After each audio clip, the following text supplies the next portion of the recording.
நம்ம தியானிக்க போகிறோம். பொதுவாக எல்லா மனிதர்களுக்குமே இந்த காயங்கள் அப்படின்றது கண்டிப்பாக நம்ம எல்லாருக்குமே இருக்கும். யாராவது ஒருத்தர் நம்மை காயப்படுத்துவார். அதுவும் நம்மை சுற்றி இருக்கிற நமக்கு தெரியாத யாரோ ஒருத்தர் நம்மளை காயப்படுத்தும் போது கூட அது நமக்கு ரொம்ப வலிக்காது. அது நமக்கு நிறைய நேரத்தில் கோபமா வெளிப்படும். இப்போ வெளியில யாராவது ஒருத்தர் அவமானப்படுத்துறாங்க அப்படின்னா நம்ம கோபமா அந்த நேரத்திலே அந்த காயத்தை நம்ம தீர்த்துக்குவோம். ஆனா நம்மை சுற்றி இருக்கிறவர்கள், நாம் நேசிக்கிறவர்கள், நம்முடைய வீட்டிலே இருக்கிறவர்கள் நம்மை காயப்படுத்தும் போது அதை நிறைய பேருக்கு சரியா கையாள தெரியாததுனால தங்களுடைய வாழ்க்கையை தாங்களே அழித்து கொண்ட பேர் நிறைய பேர் இருக்கிறாங்க. இந்த காயத்தை சரியாக நீங்க கையாள தெரியல அப்படின்னு சொன்னா உங்களை நீங்களே அழிச்சுக்குவீங்க. நீங்க பயன்பட முடியாது, நீங்க வளர முடியாது. ஆண்டவர் உங்களுக்கு என்று வைத்திருக்கிற திட்டத்தை கூட உங்களால நிறைவேற்ற முடியாது. நீங்க ரொம்ப கவனமா இருக்கணும். ஒரு தேவனுடைய பிள்ளைகள் நிறைய காயத்தை நீங்க அதை கையாள்வதற்கு உங்களுக்கு ஸ்பெஷல் கிஃப்டா ஆண்டவர் தரணும். நான் நம்புறேன் இந்த உபவாச ஜெபத்துல நமக்கு எல்லாருக்குமே ஆண்டவர் தருவார். நம்முடைய ஆண்டவருக்கு ஒரு காயம் அல்ல, ஆண்டவருக்கு பல கோடி காயங்கள். தன்னுடைய சரீரத்தில் ஆண்டவர் காயப்பட்டார். சரீரத்தில் காயப்பட்டது மட்டுமல்ல, தன்னோடு கூட இருக்கிறவர்களால, தான் நன்மை செய்தவர்களால கூட ஆண்டவர் காயப்பட்டார். அதான் யூதாஸ் காரியத்தை தன்னை காட்டி கொடுக்கும் போது ஆண்டவர் ஒரு வார்த்தை சொல்லுவாரு, சிநேகிதனே சிநேகிதனே முத்தத்தினாலயா காட்டி கொடுக்கிறாய். அப்போ இது ஆண்டவரை எவ்வளவு தூரம் ஆண்டவரை காயப்படுத்துச்சுன்னு பாருங்க. இல்லைன்னா அந்த வார்த்தை அவருடைய இருதயத்திலிருந்து அப்படி வராது. சிநேகிதனே முத்தத்தினாலவா என்ன காட்டி கொடுக்கிற? அவனுக்கு எச்சரிப்பு கொடுத்திருந்தார். 12 பேர்லாம் ஆண்டவருக்கு அந்த பண பொறுப்பை யூதாஸ் காரியத்தினுடைய கையில கொடுத்திருந்தார். ஏற்கனவே யூதாஸ் காரியத்தினுடைய பின்னணி ரொம்ப ஒரு மோசமான பின்னணி. சுத்தி இருக்கிறவங்க நிறைய பேர் இவனை எடுக்காதீங்க, இவன் வேண்டாம், இவன் என்னைக்குனாலும் அவன் வேலையை காமிப்பான் அப்படின்னு நிறைய பேர் சொல்லி இருப்பாங்க. ஆனா எல்லாத்தையுமே ஆண்டவர் தெரிந்திருந்தும், யூதாஸ் காரியத்தை யாரு, அவனுடைய கேரக்டர் என்ன அப்படின்னு தெரிஞ்சிருந்தும் அவனை தான் கூட வச்சிருந்து ஒரு பெரிய பொறுப்பு அவன் மேல கொடுத்து கடைசியில அவன் தன்னை விற்று அவன் பணத்தை வாங்குறான். ஆனா முத்தம் கொடுத்து காட்டி கொடுக்குறான்.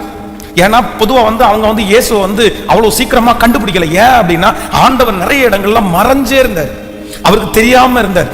இப்போ அவரை காட்டி கொடுக்கும் போது அவர் வருத்தப்படுறார், அவர் ரொம்ப காயப்பட்டார். சிலுவையில இருக்கிற கள்ளனெல்லாம் ஆண்டவரை திட்டலாமா? கள்ளனெல்லாம் அவன் எம்மாத்திரம், கர்த்தர் எம்மாத்திரம். நினைச்சு பாருங்களேன். அவன் சிலுவையில அடிக்கப்பட்டிருக்கிற கள்ளன் ஆண்டவரை பார்த்தா அவ்வளவு கேவலமா திட்டுறான்.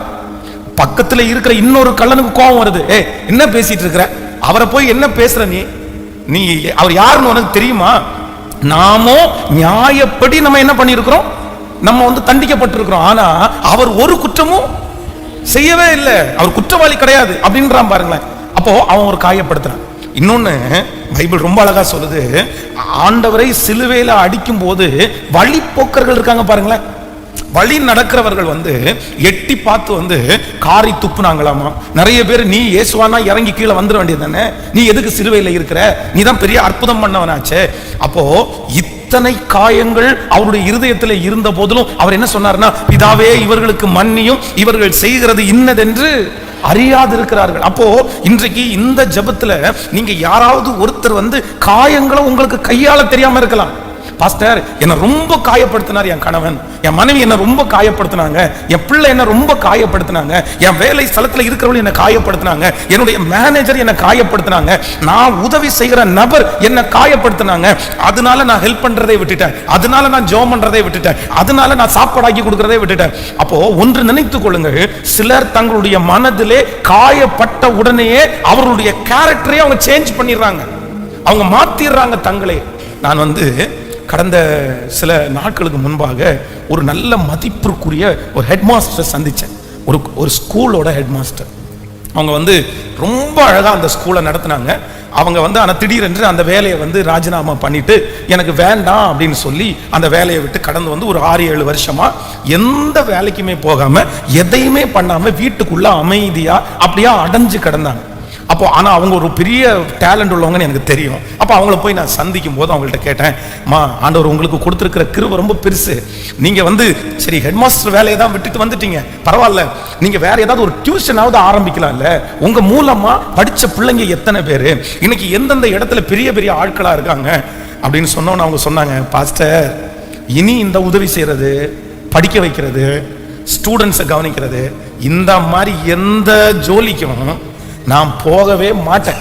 நான் எழுதிட்டேன், என்னுடைய இருதயத்தில் நான் ஸ்ட்ராங்கா எழுதிட்டேன், செத்தா கூட இனி நான் அந்த வேலை செய்ய மாட்டேன். எனக்கு குடும்பம், நான் அவ்வளவுதான் சமைக்கிறேன், நிம்மதியா இருக்கிறேன். அப்ப நான் கேட்டேன், இவ்வளவு நீங்க இந்த இந்த வேலையை வெறுக்கிறதற்கு காரணம் என்ன? அது ஒன்றும் இல்லை, அந்த ஸ்கூலோட ஓனர், இவங்க ஹெட் மாஸ்டர், அந்த ஸ்கூலோட ஓனர். அந்த ஓனர் ஒரு நாள் அவங்கள கூப்பிட்டு என்ன சொன்னாராமா, நீ இத்தனை வருஷம் இருந்து என்ன பிரயோஜனம்? இந்த வருஷம் ரிசல்ட்ல நீ கோட்டை விட்டல, ஏன் தூங்கிட்டு இருந்தியா, இல்ல வேற ஏதாவது பாத்தியா? இந்த வருஷம் ரிசல்ட் என்ன இவ்வளவு மோசமா இருக்குது? இத்தனை ஆண்டுகளும் அந்த பட்டணத்திலேயே அந்த ஸ்கூலை நம்பர் 1 ரிசல்ட்ல வச்சிருந்தவங்க. இந்த ஒரு வருஷம் அவருடைய சரீரம் கொஞ்சம் பலவீனப்பட்டு கான்சன்ட்ரேட் பண்ணாம முடியாம அவங்க சென்டம் கொண்டு வர முடியல, ஸ்கூல் எல்லா ஸ்கூல்லையும் ஃபர்ஸ்ட் கொண்டு வர முடியல. அதனால அந்த ஓனர் அப்படி எப்படி என்ன திட்டலாம்?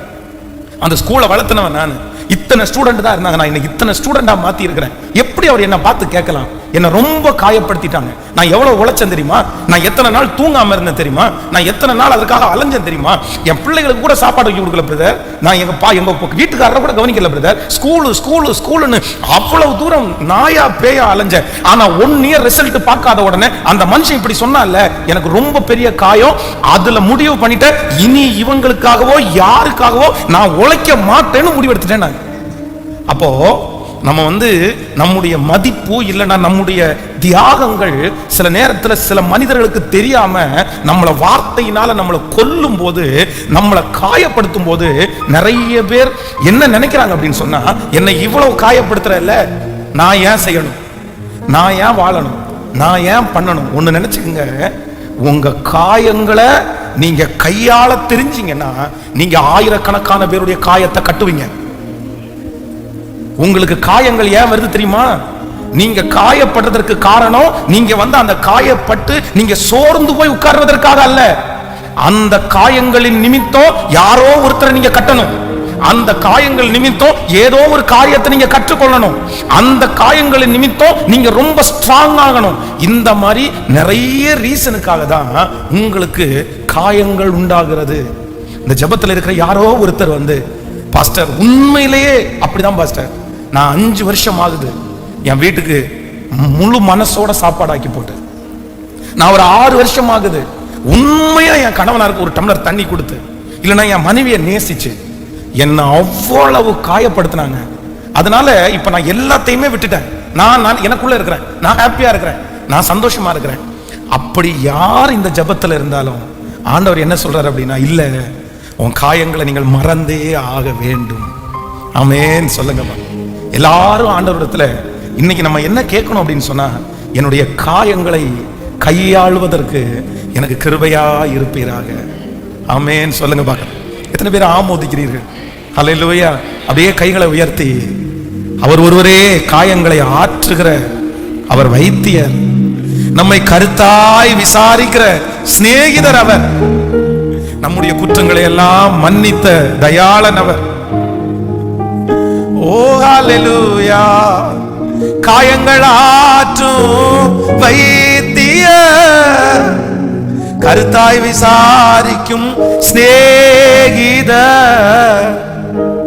உன்னையும் என்னையும் நேசிக்கும் மன்னித்து மறக்கும் தயாளனவர். கைகளை உயர்த்தி, இயேசுவை போல் யாரும் இல்லையே, உன்னையும் என்னையும் நேசிக்க, தனியாயிருந்தாலும் தனிமை இல்லை, இயேசு நம்மோடு இருப்பார். கைகள் எல்லாரும் உயர்த்தி சொல்லுங்கள், காயங்கள் ஆற்றும் வைத்தியர், கருத்தாய் விசாரிக்கும் சிநேகிதர், குற்றங்கள் அனைத்தையும் மன்னித்து மறக்கும் தயாளவர். இப்ப கைகளை உயர்த்தி எல்லாரும் சேர்ந்து, இயேசுவை போல் யாரும் இல்லையே, உன்னையும் என்னையும் நேசிக்க, தனியாயிருந்தாலும் தனிமை இல்லை, இயேசு நம்மோடு இருப்பார். அல்லேலூயா. ஆண்டவரே, என்னை யார் காயப்படுத்தினாலும், நான் நேசித்தவர்கள் என்னை காயப்படுத்தினாலும், அதான் நிறைய பேர் இந்த காயப்பட்டதுனால அவர்களுக்கு அவர்களே நிறைய பேர் பனிஷ்மெண்ட் கொடுத்துருவாங்க. யாருக்கு சொல்லுங்களேன்? இந்த லவ் ஃபெயிலியர் ஆனவங்க, இந்த காதல் தோல்வி அடைஞ்சவங்க, காதல் தோல்வி அடைஞ்சவங்க என்ன பண்ணுவாங்கன்னா, நான் தற்கொலை பண்ணிக்கிறேன்னா அவங்களுக்கு அவங்களே பனிஷ்மெண்ட் கொடுப்பாங்க. என்ன பண்ணிக்கிறேன்?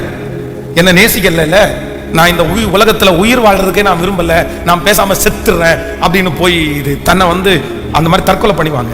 இன்னும் ஒரு சிலர் எப்படி பனிஷ்மெண்ட் கொடுப்பாங்க அப்படின்னா, நான் கல்யாணமே பண்ணிக்க மாட்டேன்னு ஒரு பனிஷ்மெண்ட் கொடுத்துருவாங்க. யாருக்கு? ஹலோ, புரியுதுல்ல? இந்த மாதிரி ஆட்களை நீங்க பார்த்துருக்கீங்களா? நான் நிறைய பேரை பார்த்துருக்கிறேன். என் சொந்தத்தில் ஒருத்தர் கூட பார்த்துருக்கிறேன். அவர் கிட்டத்தட்ட ஒரு 45 வயது. அவருடைய வீட்டில் அவர் மட்டும்தான் கல்யாணம் ஆகாம இருக்காரு. அவருக்கு சொத்து இருக்கு, வீடு இருக்குது, வேலை இருக்குது, எல்லாமே அவருக்கு இருக்குது. ஆனால் கல்யாணம் பண்ணிக்கல. ஸோ அவங்க இன்னொரு ரிலேட்டிவ் ஒருத்தர், இவர் ஏன் இன்னும் கல்யாணம் பண்ணாமல் இருக்காரு, நீங்கள் எல்லாம் பார்த்து கல்யாணம் பண்ணி வைக்கலாமே அப்படின்னா, நாங்கள் தான் நிறைய பொண்ணு பார்த்தோம், அவன் வேணான்றான் அப்படின்னு. ஏன் வேணான்னு சொல்றாரு அப்படின்னு கேட்டால், ஒரு பொண்ணு அவரை ஏமாத்திருச்சாங்க. அவர் ரொம்ப நேசித்த, அவர் ரொம்ப விரும்பின, அவர் டைம் எல்லாம் ஸ்பெண்ட் பண்ணி காதலிச்ச ஒரு பொண்ணு அவரை வேண்டாம், நீ குள்ளமா இருக்க அப்படின்னு நினைச்சு அவரை ரொம்ப மனசு கஷ்டப்படுத்தி விட்டுட்டு போன உடனே ஒரு முடிவு எடுத்தாராமா, இனி நானும் கல்யாணமே. இப்படி யாராவது இருக்கீங்களா? ஏன்னா இன்னொருத்தர் காயப்படுத்துகிறதுக்காக நம்மளை நாமே என்ன பண்ணிடக்கூடாது? பக்கத்துல கையை பிடிச்சு சொல்லுங்க, ஒருத்தங்க காயப்படுத்திட்டாங்கன்றதுக்காக நீங்க உங்களையே பனிஷ்மெண்ட் கொடுத்துறாதீங்க. புரியுதா எல்லாருக்கும்? ஆமேன். இந்த அம்மாங்க நிறைய நேரத்தில் உங்களுக்கு பிரியாணி நல்லா பண்ண தெரியணும் வைங்களேன். ரொம்ப ஆசையா ஒரு நாள் சர்ப்ரைஸா உங்க கணவனாருக்கு பிரியாணி செய்து கொடுக்கணும்னு நினைக்கிறீங்கன்னு வைங்களேன். அதுக்காக நீங்களே கடைக்கு போய் எல்லாத்தையும் ரெடி பண்ணி சிக்கன் வாங்கி இன்னைக்கு சாயந்தரம் வரும்போது அவருக்கு பிரியாணி ரெடியா இருக்கணும் அப்படின்னு மனசுல நினைக்கிறீங்க. அவ்வளவுதான், பக்காவா பிளான் பண்ணிட்டீங்க. சூப்பரா பிரியாணி வந்திருக்குது, சாயந்தரமா வந்திருக்கிறாரு. எடுத்து அப்படியே தட்டுல வச்சு நீங்க கொடுக்குறீங்க. உங்க கற்பனை என்ன அப்படின்னு சொன்னா, தட்டுல வச்சோன்னா அவர் என்ன சொல்லணும்னா, சே என்ன இன்னைக்கு பிரியாணி எல்லாம் பண்ணிருக்கிற, சூப்பரா இருக்கு அப்படின்னு சொல்லுவாரு. அப்படின்னு நினைச்சு நீங்க தட்டுல எடுத்து வைக்கும் போது ஒரு உணர்ச்சியுமே இல்லாம ஒரு ரியாக்ஷனுமே இல்லாம அந்த பிரியாணியை சாப்பிட்டுட்டு தண்ணி எடுத்துருவா அப்படின்ற உடனே தண்ணியை கொண்டு வச்சிடுறீங்களா? வச்சோடனே இன்னைக்கு என்ன பண்ணிட்டு இருந்த அப்படின்னு, நான் பிரியாணி பண்ணேன் அப்படின்னா, ஏன் யார் கேட்டா உன்கிட்ட இன்னைக்கு பிரியாணி பண்ணணும்? என்ன இப்ப இன்னைக்கு என்ன பிறந்த நாளா இல்ல வேற ஏதாவது அப்படின்னு அந்த பிரியாணியை தின்னுட்டு இருக்கும் போதே உங்க மேல எரிஞ்செறிஞ்சு விழுந்தா, நீங்க எரிஞ்சு விழும்போதே ஒண்ணு முடிவெடுப்பீங்க, டேய் சாகர வரைக்கும் உனக்கு பிரியாணி இல்லடா. நீ நான் எவ்வளவு ஆசையா எவ்வளவு விருப்பத்தோட எத்தனை இஷ்டமா போய் நீங்க வாய் நிறைய ருசிச்சு சாப்பிடணுன்றதுக்காக அவ்வளவு கற்பனை பண்ணி கொண்டு முன்னாடி தட்டுல வச்சா அந்த பிரியாணியே தின்னுட்டு என்னையே திட்டுறியா? அப்போ இது என்ன அப்படின்னா, நம்ம எதிர்பாராத விதமாய் நமக்கு ஏற்பட்ட ஒரு காயம். அப்போ இந்த காயம் நம்முடைய மனசுல வந்த உடனே, யாராவது ஒருத்தர் காயப்படுத்தின உடனே நம்முடைய கேரக்டர் மொத்தமா அப்படியே சேஞ்ச் ஆயிடுது. இல்ல நான் பண்ண மாட்டேன், இனி நான் செய்ய மாட்டேன். அடுத்த டைம் கேட்டா கூட நம்ம என்ன பண்ண மாட்டோம் அப்படின்னா, உங்களுக்கு பிரியாணி செய்யவே தெரிஞ்சிருந்தா கூட எனக்கெல்லாம் அதெல்லாம் வராதியா, நான் அதெல்லாம் பண்ண மாட்டேயா.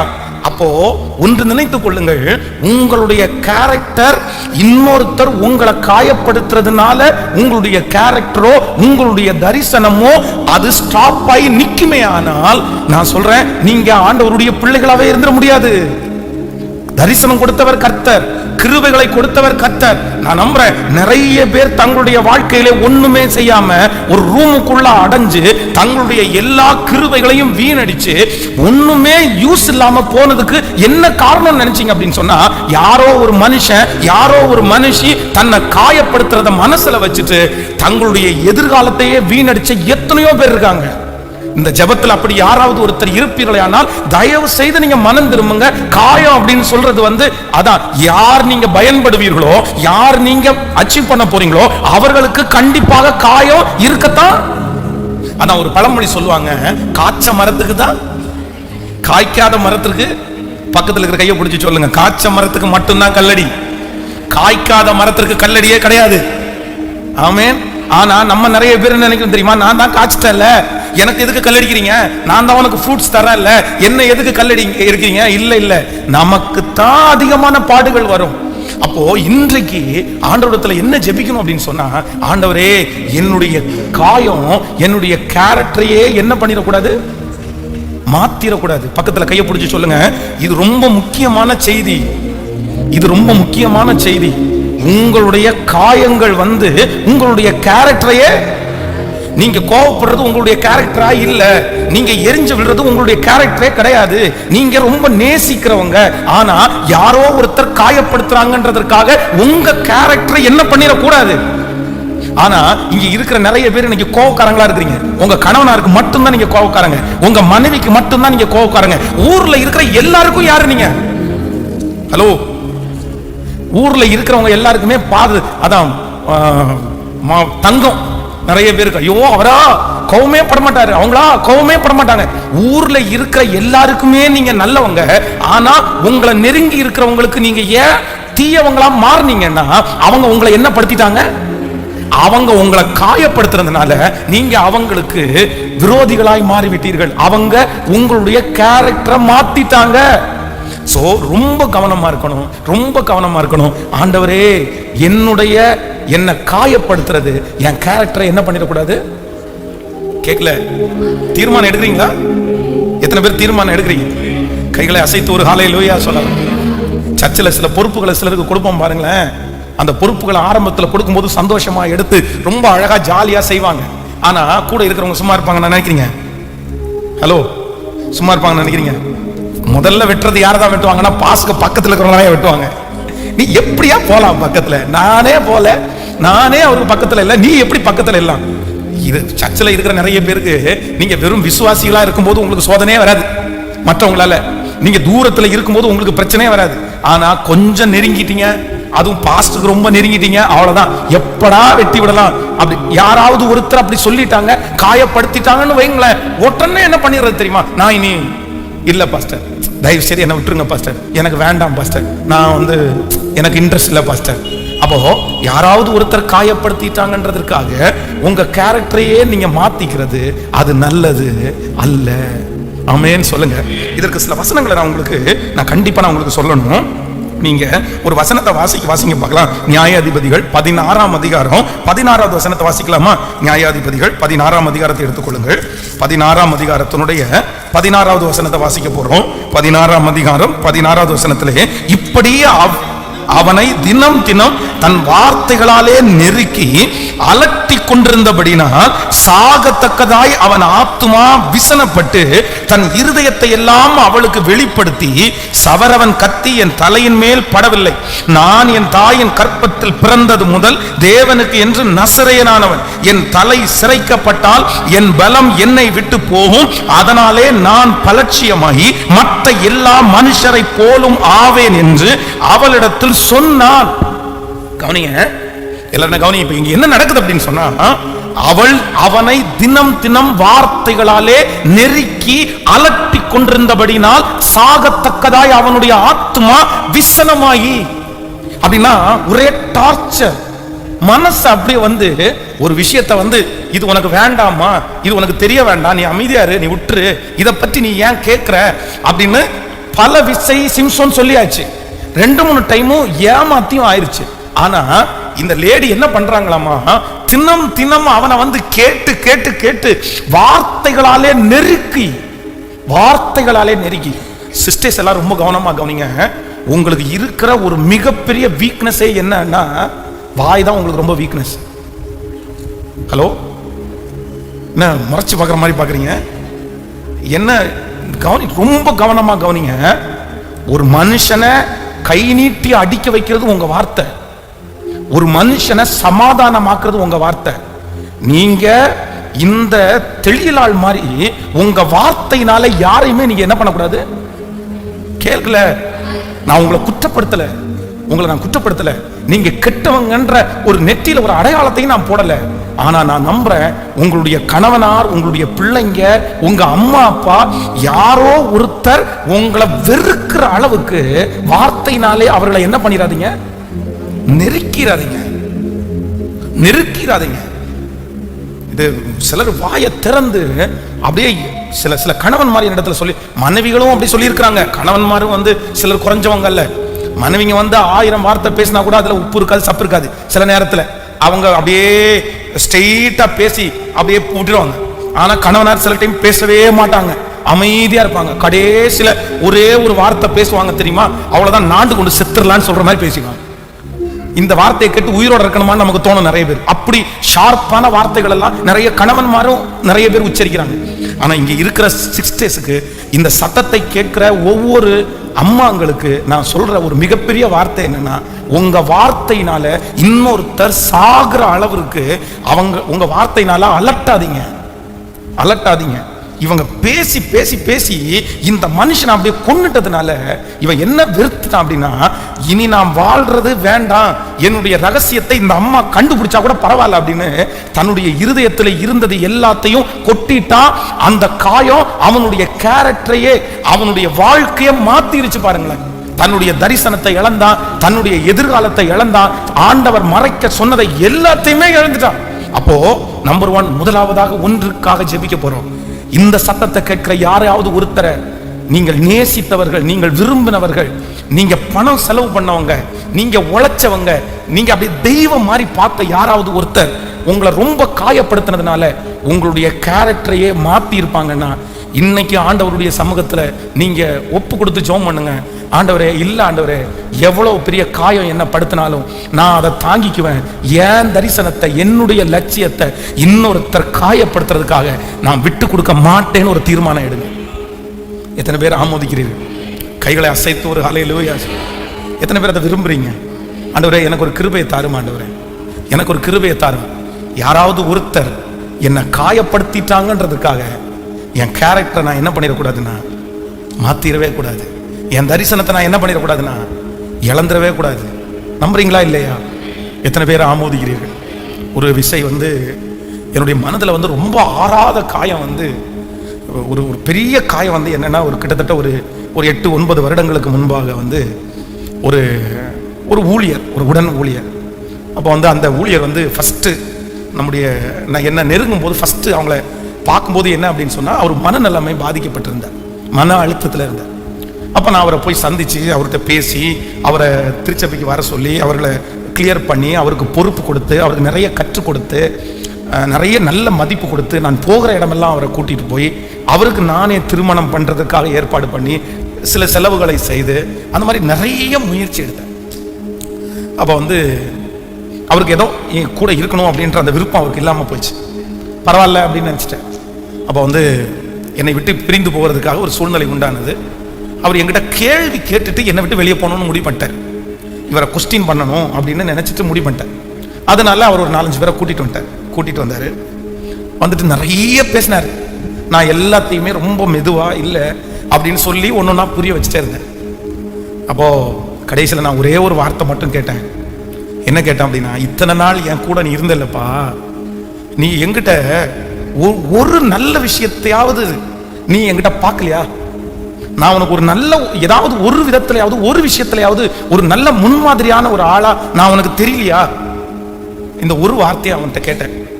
கேட்ட உடனே அவன் திரும்ப எனக்கு என்ன சொன்னான் அப்படின்னு சொன்னா, என்ன சொன்ன, சின்ன தம்பி தான், வயது கம்மியானவர் தான். அவர் சொன்னாரு, ஆமா ஆமா, உங்ககிட்ட நான் ஒண்ணு கத்துக்கிட்டேன். என்ன கத்துக்கிட்டேன்னா, உன்ன மாதிரி ஒரு ஊழியக்காரனா இருக்கக்கூடாதுன்னு கத்துக்கிட்டேன். உன்ன மாதிரி ஒரு ஊழியக்காரனா நான் இருந்துடக்கூடாதுன்னு கத்துக்கிட்டேன்ற வார்த்தையை என்னால ஜீரணிக்கவே முடியல, என்னால அதை ஏத்துக்கவே முடியல. ஏன் அப்படின்னா, நான் கல்யாணம் பண்றதுக்கு பயந்ததே எதுக்காகனா ஊழியத்துக்காக தான். அவ்வளோ பயப்பட்டேன். ஆண்டவரே, கல்யாணம் பண்ண போறேன், ஏன்னா ஊழியம் போயிருமோ, ஊழியத்துக்கு வர்றவங்க சரியா இருப்பாங்களோ இல்லையோன்னு மேரேஜுக்கும் அவ்வளோ பயப்பட்டேன். மேரேஜ் பண்ற அந்த சகோதரி கரெக்டா இருக்கணும், இல்லைன்னா ஊழியம் கெட்டு போச்சுன்னா என்ன பண்ணுது? அவ்வளவு ஊழியத்துல வந்து கேர்ஃபுல்லா எப்படியாவது ஒரு சின்ன கெட்ட பேர் கூட வரக்கூடாது அப்படின்றதுக்குள்ள அவ்வளவு தீவிரமா அதுக்காக நான் முயற்சி எடுத்தேன். அந்த வார்த்தை வந்து என்னுடைய இருதயத்தை ரொம்ப காயப்படுத்தி, அப்ப அந்த இடத்துல நான் ஒரு முடிவு எடுக்கிறேன். இனி வாழ்க்கையில யாரையுமே நம்ம என்ன பண்ணிடக்கூடாதுன்னா உருவாக்கிற கூடாது. நம்ம வேலை என்ன. ஆனா ஆண்டவர் கொஞ்ச நாள் தாண்டி எனக்கு என்ன கற்றுக் கொடுத்தாரு அப்படின்னா, இல்லப்பா, இல்ல அந்த ஒரு நபர் உன்னை காயப்படுத்தின அந்த ஒரு காரணத்திற்காக உன் தரிசனத்தை நீ விட்டுருவியா? உன் ஊழியத்தை நீ விட்டுற முடியுமா? உன் கேரக்டர் நீ சேஞ்ச் பண்ண முடியுமா? இல்ல அந்த மனுஷன் காயப்படுத்தினது நல்லது, ஏதோ எதர்ச்சியா வந்துருச்சு. அதுக்காக நீ அந்த வார்த்தையே, அந்த ஒரு வார்த்தையை பிடிச்சிட்டு, அந்த ஒரு காயத்தை பிடிச்சிட்டு உன் வாழ்க்கையே நீ முடிச்சுக்க போறியா? நீ இனி அவ்வளவுதான், உன் ஊழியமே இல்லையா? அந்த ஊழியத்தை நீ செய்ய மாட்டியா? அப்பதான் ஆண்டவரிடத்துல நான் ஒப்பு கொடுத்தேன். இல்ல ஆண்டவரே, பரவாயில்ல, நீர் பட்ட காயத்தை விட நான் பெரிய காயம் பட்டிருக்கிறேன். பரவாயில்ல, இனி ஜீவனோடு இருக்கிற வரைக்கும் எத்தனை காயங்கள் வந்தாலும் ஊழியக்காரர்களை உருவாக்குறதற்கு என்ன நம்புங்க ஆண்டவரே தான் இன்னைக்கு வரைக்கும் ஜெபம் பண்ணுறேன். அல்லேலூயா. இப்போ உங்களை பார்த்து கேட்கிறேன், எத்தனை பேர் இந்த தீர்மானத்தை எடுக்கிறீங்க? இந்த ஜெபத்துல யாராவது ஒருத்தர் இருக்கலாம், பிரதர் நீங்க 7 வருஷம் 8 வருஷத்தை வேஸ்ட் பண்ணிருக்கலாம், 10 வருஷத்தை வேஸ்ட் பண்ணிருக்கலாம். ஒரு காலத்துல உங்களுடைய கணவன், உங்களுடைய மனைவி, உங்களுடைய ஃபேமிலியா சேர்ந்து வாரத்திற்கு ஒரு நாள் நீங்க வெளியே போயிருக்கலாம், சந்தோஷமா இருந்திருக்கலாம். ஆனா அவங்க ஏதாவது ஒரு காயப்படுத்தின அந்த ஒரு காரணத்திற்காக இனி நான் ஃபேமிலியா வெளியே போக மாட்டேன்னு அப்படி ஒரு தீர்மானம் எடுத்து 5 வருஷமா நான் வெளியே போறது இல்ல பாஸ்டர், 7 வருஷமா நான் வெளியே போறது இல்ல பாஸ்டர், அப்படி ஒரு கேரக்டர் நீங்க இருப்பீங்கன்னா இன்னைக்கு ஆவியானவர் உங்களோட பேசுறாரு, நீங்க கண்டிப்பா மனம் திரும்பிருங்க, மாறிடுங்க. இல்ல அவங்க காயப்படுத்தினாங்கன்ற அந்த ஒரு காரணத்திற்காக உங்க கேரக்டரை நீங்க மாத்திராதீங்க. இது ஆண்டவருக்கு பிரியமானது அல்ல. சிஸ்டர்ஸ் யாராவது ஒருத்தர் இருக்கலாம், நான் மனசை விட்டுட்டேன் பாஸ்டர், நான் முடிவு எடுத்துட்டேன், இவ்வளவு நன்றி இல்லாத ஒரு மனுஷன், இவ்வளவு நன்றி இல்லாத ஒரு குடும்பம், இவ்வளவு நன்றி இல்லாத ஒரு மாமியார், இவ்வளவு நன்றி இல்லாத ஒரு மாமனார், நன்றி இல்லாத பிள்ளைங்க, இவங்களுக்கு நான் செஞ்சு என்ன பாஸ்டர் நான் பண்ண போறேன்? அதனால நான் ஒரு 3-4 வருஷமா ஒரு முடிவு எடுத்துட்டேன், இனி நான் பண்ண மாட்டேன்னு இந்த ஜெபத்துல இருக்கிற யாராவது ஒரு சிஸ்டர் நீங்க முடிவு எடுத்தீங்கன்னா, ஆவியானவர் இன்னைக்கு பேசுறாரு, உங்க கேரக்டர் நீங்க சேஞ்ச் பண்ணாதீங்க. நீங்கள் அதற்காக அழைக்கப்பட்டவர்கள் அல்ல. இன்னொருத்தருடைய காயம் நம்முடைய கேரக்டரை என்ன பண்ணிடக்கூடாது? சொல்லுங்க, பக்கத்துல கையை பிடிச்சி சொல்லுங்க. இது உங்களுக்கு மனசுக்குள்ள தீவிரமா பதிஞ்சிடணும்ன்றதுக்காக நான் சொல்றேன். சொல்லுங்க, நல்ல கையை கொடுத்து சொல்லுங்க. இன்னொருத்தர் நம்மளை காயப்படுத்துறது உங்களுடைய கேரக்டர் சேஞ்ச் பண்ணிடக்கூடாது. நல்லா சொல்லுங்க, உங்களுடைய கேரக்டர் என்ன பண்ணிடக்கூடாது? நீங்க எப்படிதான் இருக்கணும்? ஆமே, நம்மளை காயப்படுத்துறவங்க படுத்துட்டு தான் இருப்பாங்க, அவ்வளவுதான். நம்ம அத ஓகே ரைட், கர்த்தர் அனுமதிச்சிருக்கிறார், ஆண்டவர் அனுமதிச்சிருக்கிறார். ஆமென். சில நேரத்துல நம்முடைய தியாகங்கள் நிறைய பேருக்கு எழுதி வைக்க தெரியாது. நிறைய பேருக்கு எழுதி வைக்க தெரியாததுனால நம்ம தியாகமே பண்ணலன்னு நினைச்சுக்குவாங்க. நிறைய பேர் நம்மளை புரிஞ்சுக்கவே மாட்டாங்க. நம்ம மனசுல ஒண்ணு நினைப்போம், அங்க வேற ஒண்ணு கேட்கல. அதான் சங்கீதக்காரன் சொல்றான்ல, என்னுடைய நன்மைக்கு பதிலாக எனக்கு என்ன பண்ணனாங்க? தீமை செஞ்சாங்க, அவ்வளவுதான். அதுதான் அவங்களுடைய கேரக்டர், அதுதான் அவங்களுக்கு பண்ண தெரியும்.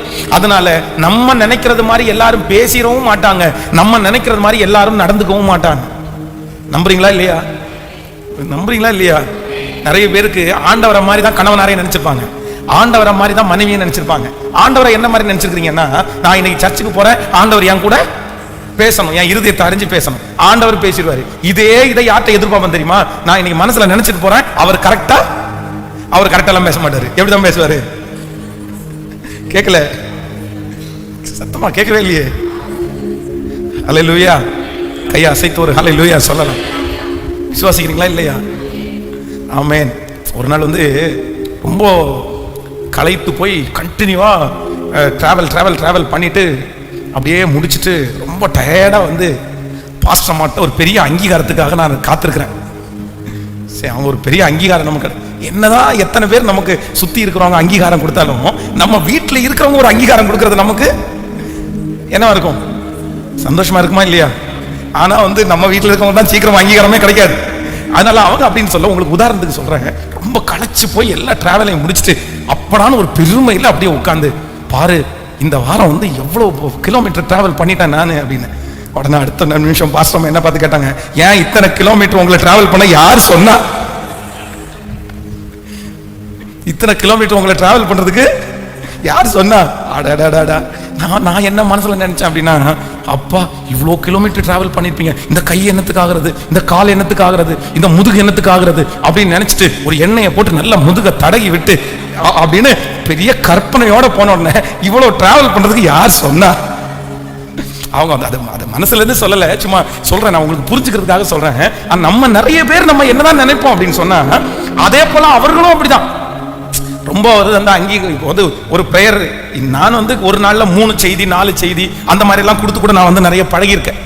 நிறைய வந்து அந்த மாதிரி பேசி அது ஊழியம் அப்படி ஒரு அதான் நம்ம செய்யணும் அப்படின்றதுனால ஒரு 3 சர்வீஸ் அந்த மாதிரி கூட நடக்குது. ஆனா பாஸ்டமாக ஒரு சர்வீஸ் நடத்துறது பெரிய சவால். அவங்க ஒரு சர்வீஸை நடத்தி முடிச்சுட்டு வந்த உடனே அப்படியே டயர்டா உட்காந்து, இன்னைக்கு பாருங்க நான் சர்வீஸ் நடத்தி முடிச்சிட்டேன், ஆரம்பிக்கும் போது என்னமோ நினைச்சேன், எப்படி முடிப்பேனோ நினைச்சேன், நல்லா முடிச்சிட்டேன் அப்படின்னா, பாப்பா ஒரு சர்வீஸை முடிச்சுட்டு வந்து கை வலிக்குது, கால் வலிக்குது, தொண்டை வலிக்குதுன்னு இருக்கிறேன். அவன் 3 சர்வீஸ் உட்காந்துட்டு முடிச்சுட்டு இப்போ ஓடிட்டு இருக்கிறான். அப்ப அவங்க இதுதான் சொல்றது, உங்களுக்கு ஹெல்ப்பே பண்ண போகக்கூடாது அப்படின்னு. அப்ப வந்து நல்லா நினைச்சுக்கங்க, நம்ம நினைக்கிறது மாதிரி யாருமே என்ன பண்ணிட மாட்டாங்க, பேசிட மாட்டாங்க. பக்கத்துல கையை கொடுத்து சொல்லுங்க, அவங்க இயேசுநாதர் கிடையாது. நல்லா சொல்லுங்க, இயேசுநாதர் கிடையாது. உங்களுக்கு உள்ளுக்குள்ள புகுந்து நீ என்ன நினைக்கிறாய் என்று தெரிந்து பேசுவதற்கு இயேசுநாதர் கிடையாது. ஆனா நம்ம நிறைய பேர் எப்படிதான் நினைப்போம், நம்ம வர்றதுக்கு முன்னாடியே இயேசுநாதர் மாதிரி உள்ள புகுந்து நம்முடைய எல்லாத்தையும் கலெக்ட் பண்ணி, அதுவும் நீங்க நினைச்சது மாதிரி பேசிட்டாங்கன்னு வைங்களேன், உங்களுக்கு அப்படியே தலைகால புரியாது. என்ன பாசம் என் மேல, அவர் ஏற்கனவே பிளான் பண்ணி ஐடியா பண்ணிட்டு வந்திருப்பாரு, எழுதி வச்சுட்டு வந்திருப்பாரு நமக்கு என்ன சொல்லலாம் அப்படின்னு. அது வந்து மனசுக்குள்ள இருந்து வராது. ஆமேன். சாப்பாடை ஃபுல்லா ஆக்கி வச்சுட்டு அவங்க உட்கார்ந்து சாப்பிட்டு இருக்கும்போது நீங்க என்ன நினைப்பீங்கன்னா, ஒண்ணு மட்டும் தான் நினைப்பீங்க, என்ன பார்த்து நீ சாப்பிட்டியா அப்படின்ற அந்த ஒரு வார்த்தையை கேட்கணும்னு நீங்க நினைச்சிட்டு சாப்பாடை போட்டு கொடுத்து வாயே பார்த்துட்டு இருப்பீங்க. ஆனா அவங்க என்ன பண்ணுவாங்க தெரியுமா, உப்பு இன்னும் கொஞ்சம் தூக்கலா போட்டிருக்கலாம்ல. இன்னொன்னு, நாய் இருந்துச்சுன்னா நாய்க்கு சோறு போட்டியா, ஹலோ நாய்க்கு சோறு போட்டியா, பேய்க்கு சோறு போட்டியா, காக்காவுக்கு சோறு வச்சியா, பிள்ளைகளுக்கு சோறை கொடுத்தியா, எல்லாருக்கும் சோறு கொடுத்தியான்னு கேட்பாங்க. ஆனா உங்க வாய் எதை மட்டும் தான் பார்த்துட்டு இருக்குன்னா, நான் சாப்பிட்டியான்னு ஒரு வார்த்தை கேட்க மாட்டியா. ஆனா எல்லா வார்த்தையும் வந்துடும், எது மட்டும் வராது. அந்த வார்த்தை வரலன்னு உடனே உங்களுக்கு ஒரு அப்செட் ஆயிரும் பாருங்களேன். அப்படியே ஆவியெல்லாம் உங்களுக்கு ரொம்ப இறங்கி போய் நீங்க அடுத்த நிமிஷம் என்ன சொல்லுங்க தெரியுமா, இவ்வளவு கேட்டீங்களே, நான் சாப்பிட்டேன்னு ஒரு வார்த்தை கேட்டீங்களா? அப்போ ஒன்று நினைத்துக் கொள்ளுங்கள், மனிதர்கள் நம்மை தெரிந்தோ தெரியாமலோ காயப்படுத்தும் போது நான் ஒரு தீர்மானம் எடுக்கிறேன், என்னுடைய கேரக்டரை அவர்கள் காயப்படுத்தினாங்க அப்படின்றதற்காக நான் என்ன பண்ண மாட்டேன்னா மாத்திக்கவே மாட்டேன். ஹல்லேலூயா. கைகளை அசைத்து ஒரு ஹல்லேலூயா. யோபுனுடைய மனைவி சொல்றாங்க, நீர் இன்னும் உம்முடைய உத்தமத்தில் உறுதியாய் தரித்திருப்பீரோ. தேவனை தூசித்து அவங்க என்ன டைம்ஸ்ல சொன்னாங்கன்னு தெரியல, ஒருவேளை அவர் மேல பாசம் வச்சு அவர் படுற பாடு புரியாம கூட பேசியிருக்கலாம். நீ செத்து உயிரோடு இருக்கிறத விட செத்துட்டா கூட பரவாயில்ல, நீர் இவ்வளவு கஷ்டப்படுறீங்கன்னு கூட சொல்லலாம். ஆனா இந்த நேரத்துல இவ்வளவு கஷ்டமா இருக்கும்போது தன்னுடைய மனைவி நீயும் செத்துற மாட்டியான்ற வார்த்தை அவருக்கு எவ்வளவு காயமாச்சுன்னு கூட தெரியல. ஆனா அடுத்து கர்த்தர் அவரை ஆசீர்வதிக்கும் போது தன்னுடைய மனைவி அவரை விட்டு கொடுக்கல, தன்னுடைய மனைவியை வேண்டான்னு சொல்லல, தன்னுடைய மனைவியோடு இசைந்திருந்துதான் அத்தனை பிள்ளைகளை அவர் பெற்றெடுத்தார். ஒரு உண்மையான ஒரு தேவனுடைய பிள்ளை, ஆண்டவரோட நடக்கணும்னு ஆசைப்படுற பிள்ளை எத்தனை காயப்பட்டாலும் என் கேரக்டரை நான் என்ன பண்ண மாட்டேன்னா மாத்திக்கவே மாட்டேன். என்னை எதற்காக அவர் அழைத்தாரோ, எனக்கு என்ன நோக்கத்தை அவர் வச்சாரோ, எத்தனை பேர் காயப்படுத்தினாலும் நான் செய்வேன்னு ஒரு தீர்மானம் மட்டும் எடுங்க. நான் நம்புறேன், உங்களை கொண்டு கர்த்தர் செய்ய நினைத்ததை தடை செய்வதற்கு ஒருவராலும். நம்புறவங்க நல்ல கரங்களை தட்டி நன்றி ஆண்டவரே. அவமானம் நிந்தை எல்லாம் அனுதின உணவு போல, அவமானம் நிந்தை எல்லாம் அனுதின உணவு போல, பழிச்சொல் எதிர்ப்பு எல்லாம் பலன் தரும் ஊட்டச்சத்து, பழிச்சொல் எதிர்ப்பு எல்லாம் பலன் தரும் ஊட்டச்சத்து. கரங்கள மேல தொடர்ந்து ஓடு, விட்டு விடாதே, ஜெபம் செய்வதை நீ மறந்து விடாதே. தொடர்ந்து ஓடு, விட்டு விடாதே, பணி செய்வதை நீ மறந்து விட்டு விடாதே, ஒரு நாளும் வீணாகாது. நான் ஓடும் ஓட்டம், நான் செய்யும் ஜெபம் ஒரு நாளும் வீணாகாது. எல்லாருமே கரங்களை கட்டி பாடுவோம்.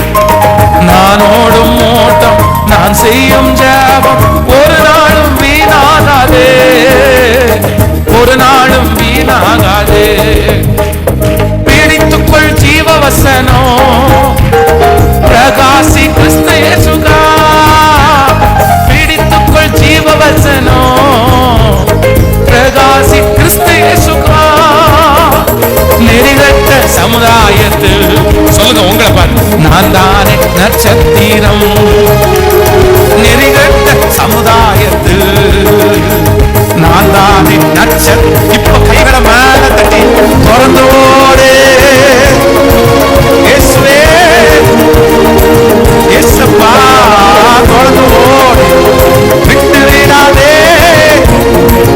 திரும்ப திரும்ப சொல்லுவோம், திறந்து ஓடு.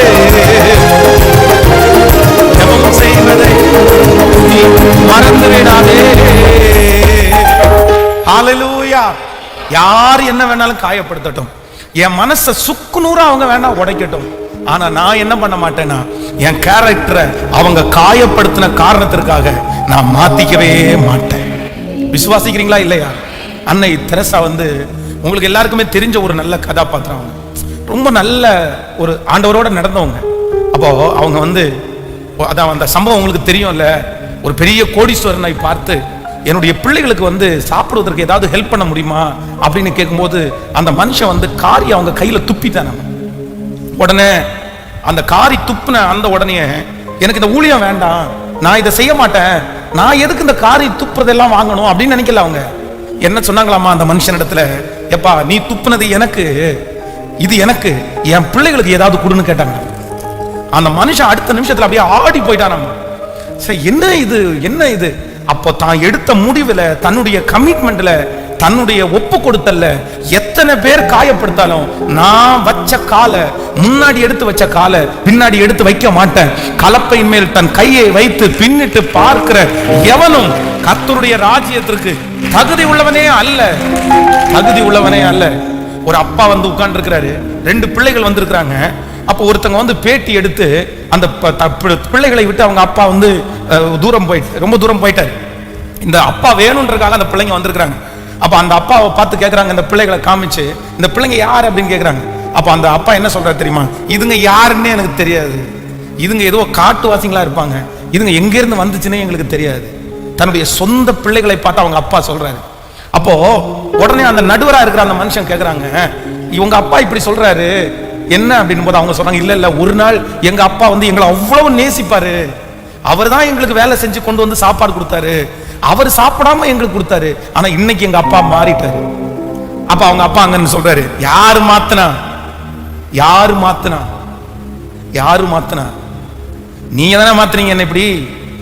அப்போ தன்னுடைய பிள்ளைகள் மேல ஒரு நாள் பாசம் வச்ச அந்த தகப்பனாருடைய அன்பை புரிஞ்சுக்காம அந்த பிள்ளைகள் தன்னை காயப்படுத்தினாங்கன்ற அந்த ஒரு காரணத்திற்காக அவங்க அப்பா அவருடைய கேரக்டர் அவர் என்ன பண்ணிக்கிட்டாருன்னா மாத்திக்கிட்டாரு.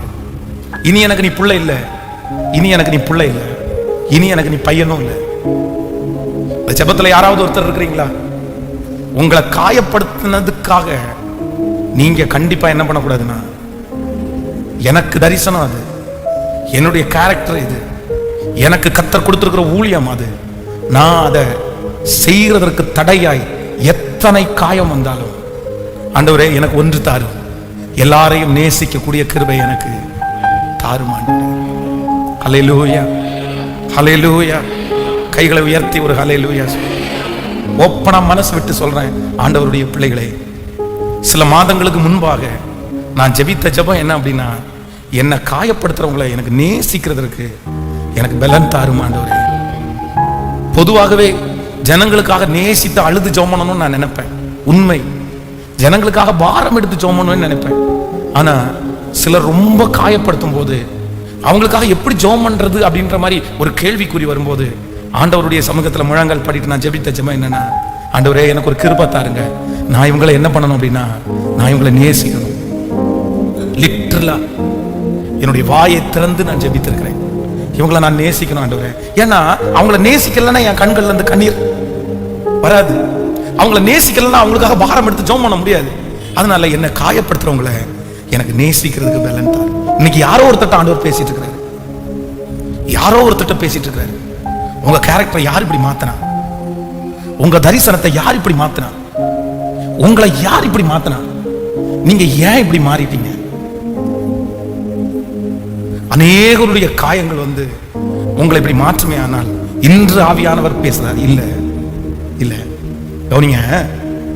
தன்னுடைய வாழ்க்கையிலே வந்து கிட்டத்தட்ட ஒரு 15 ஆண்டுகள் வந்து ஒவ்வொரு காடுகள், மலைகள், சிங்க கெபிகள், ஒரு சிங்கத்தினுடைய ஒரு கெபிக்குள்ள ஒரு ராத்திரி முழுக்க போக்குறது வந்து சுலபம்னு நினைக்கிறீங்களா? ரொம்ப கஷ்டம். சிங்கம் வந்துருமோன்னு பயம்.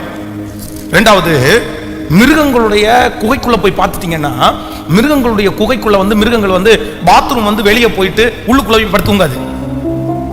மாடு நம்ம கட்டி இருக்கிற இடத்துல தான் எங்க என்ன போடும்? சாணி போடும். கோழி நம்ம அது எந்த இடத்துல இருக்குதோ அந்த இடத்துல தான் அது அது வேஸ்ட் எல்லாம் போகும். ஆடு எந்த இடத்துல கட்டி இருக்கிறோமோ அந்த இடத்துல தான் புழுக்க போடும். அந்த மாதிரி மிருகங்கள் இருக்கிற குகைக்குள்ள வந்து அது வந்து அதனுடைய மல ஜலங்களை வந்து வெளியே கழிக்காது. எங்க தான் போகும்? அதுக்குள்ளதான் போகும். அது ஒரு குகையா இருக்கும். அது ஏர் சர்க்குலேஷன் கூட இருக்காது. பட் தன்னுடைய உயிரை சவுல் நிமித்தமாய் துரத்தப்பட்ட தாவீது தன்னுடைய உயிரை காப்பாற்றுறதுக்கு எங்க போய் உட்கார்ந்து இருக்கிறாரு? இன்னும் சிங்கம் வந்து சில நேரத்துல அது வெளியில பிடிக்கிற அந்த மிருகங்களை கொண்டு எங்க வச்சு சாப்பிடும் தெரியுமா? குகைக்குள்ள கொண்டு வந்து சாப்பிடும். அதுக்கு அது நாத்தமா தெரியாது.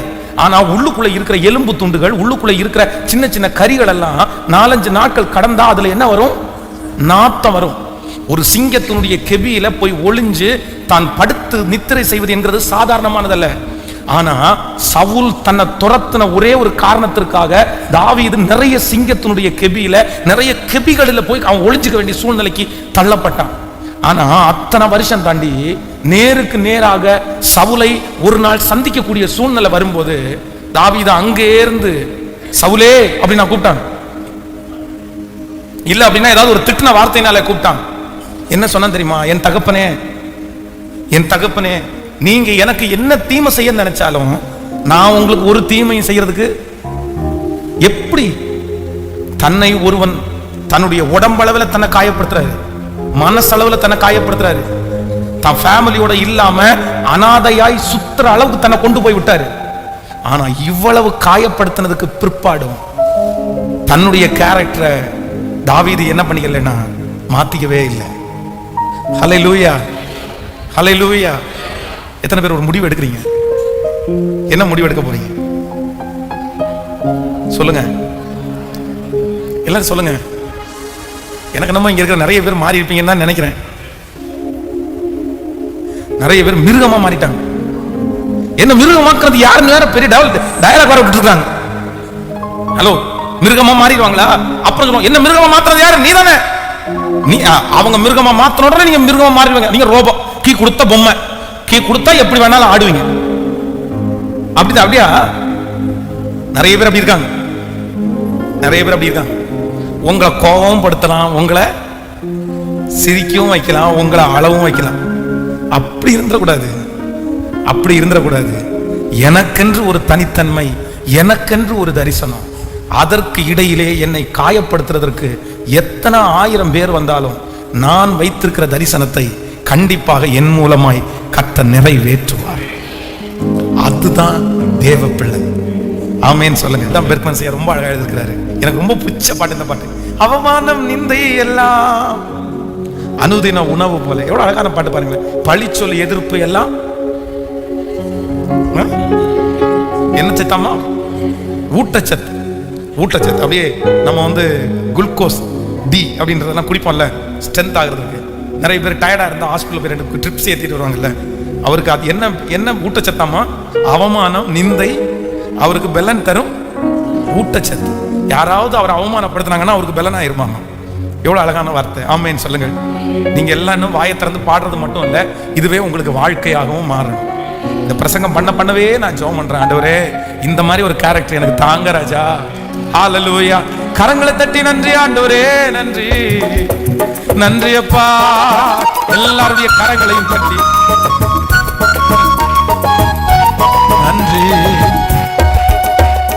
அவமானம் நிந்தை எல்லாம் அனுதின உணவு போல, அவமானம் நிந்தை எல்லாம் அனுதின உணவு போல, பாழி சொல் எதிர்ப்பு எல்லாம் பலந்தரும் ஊட்டச்சத்து.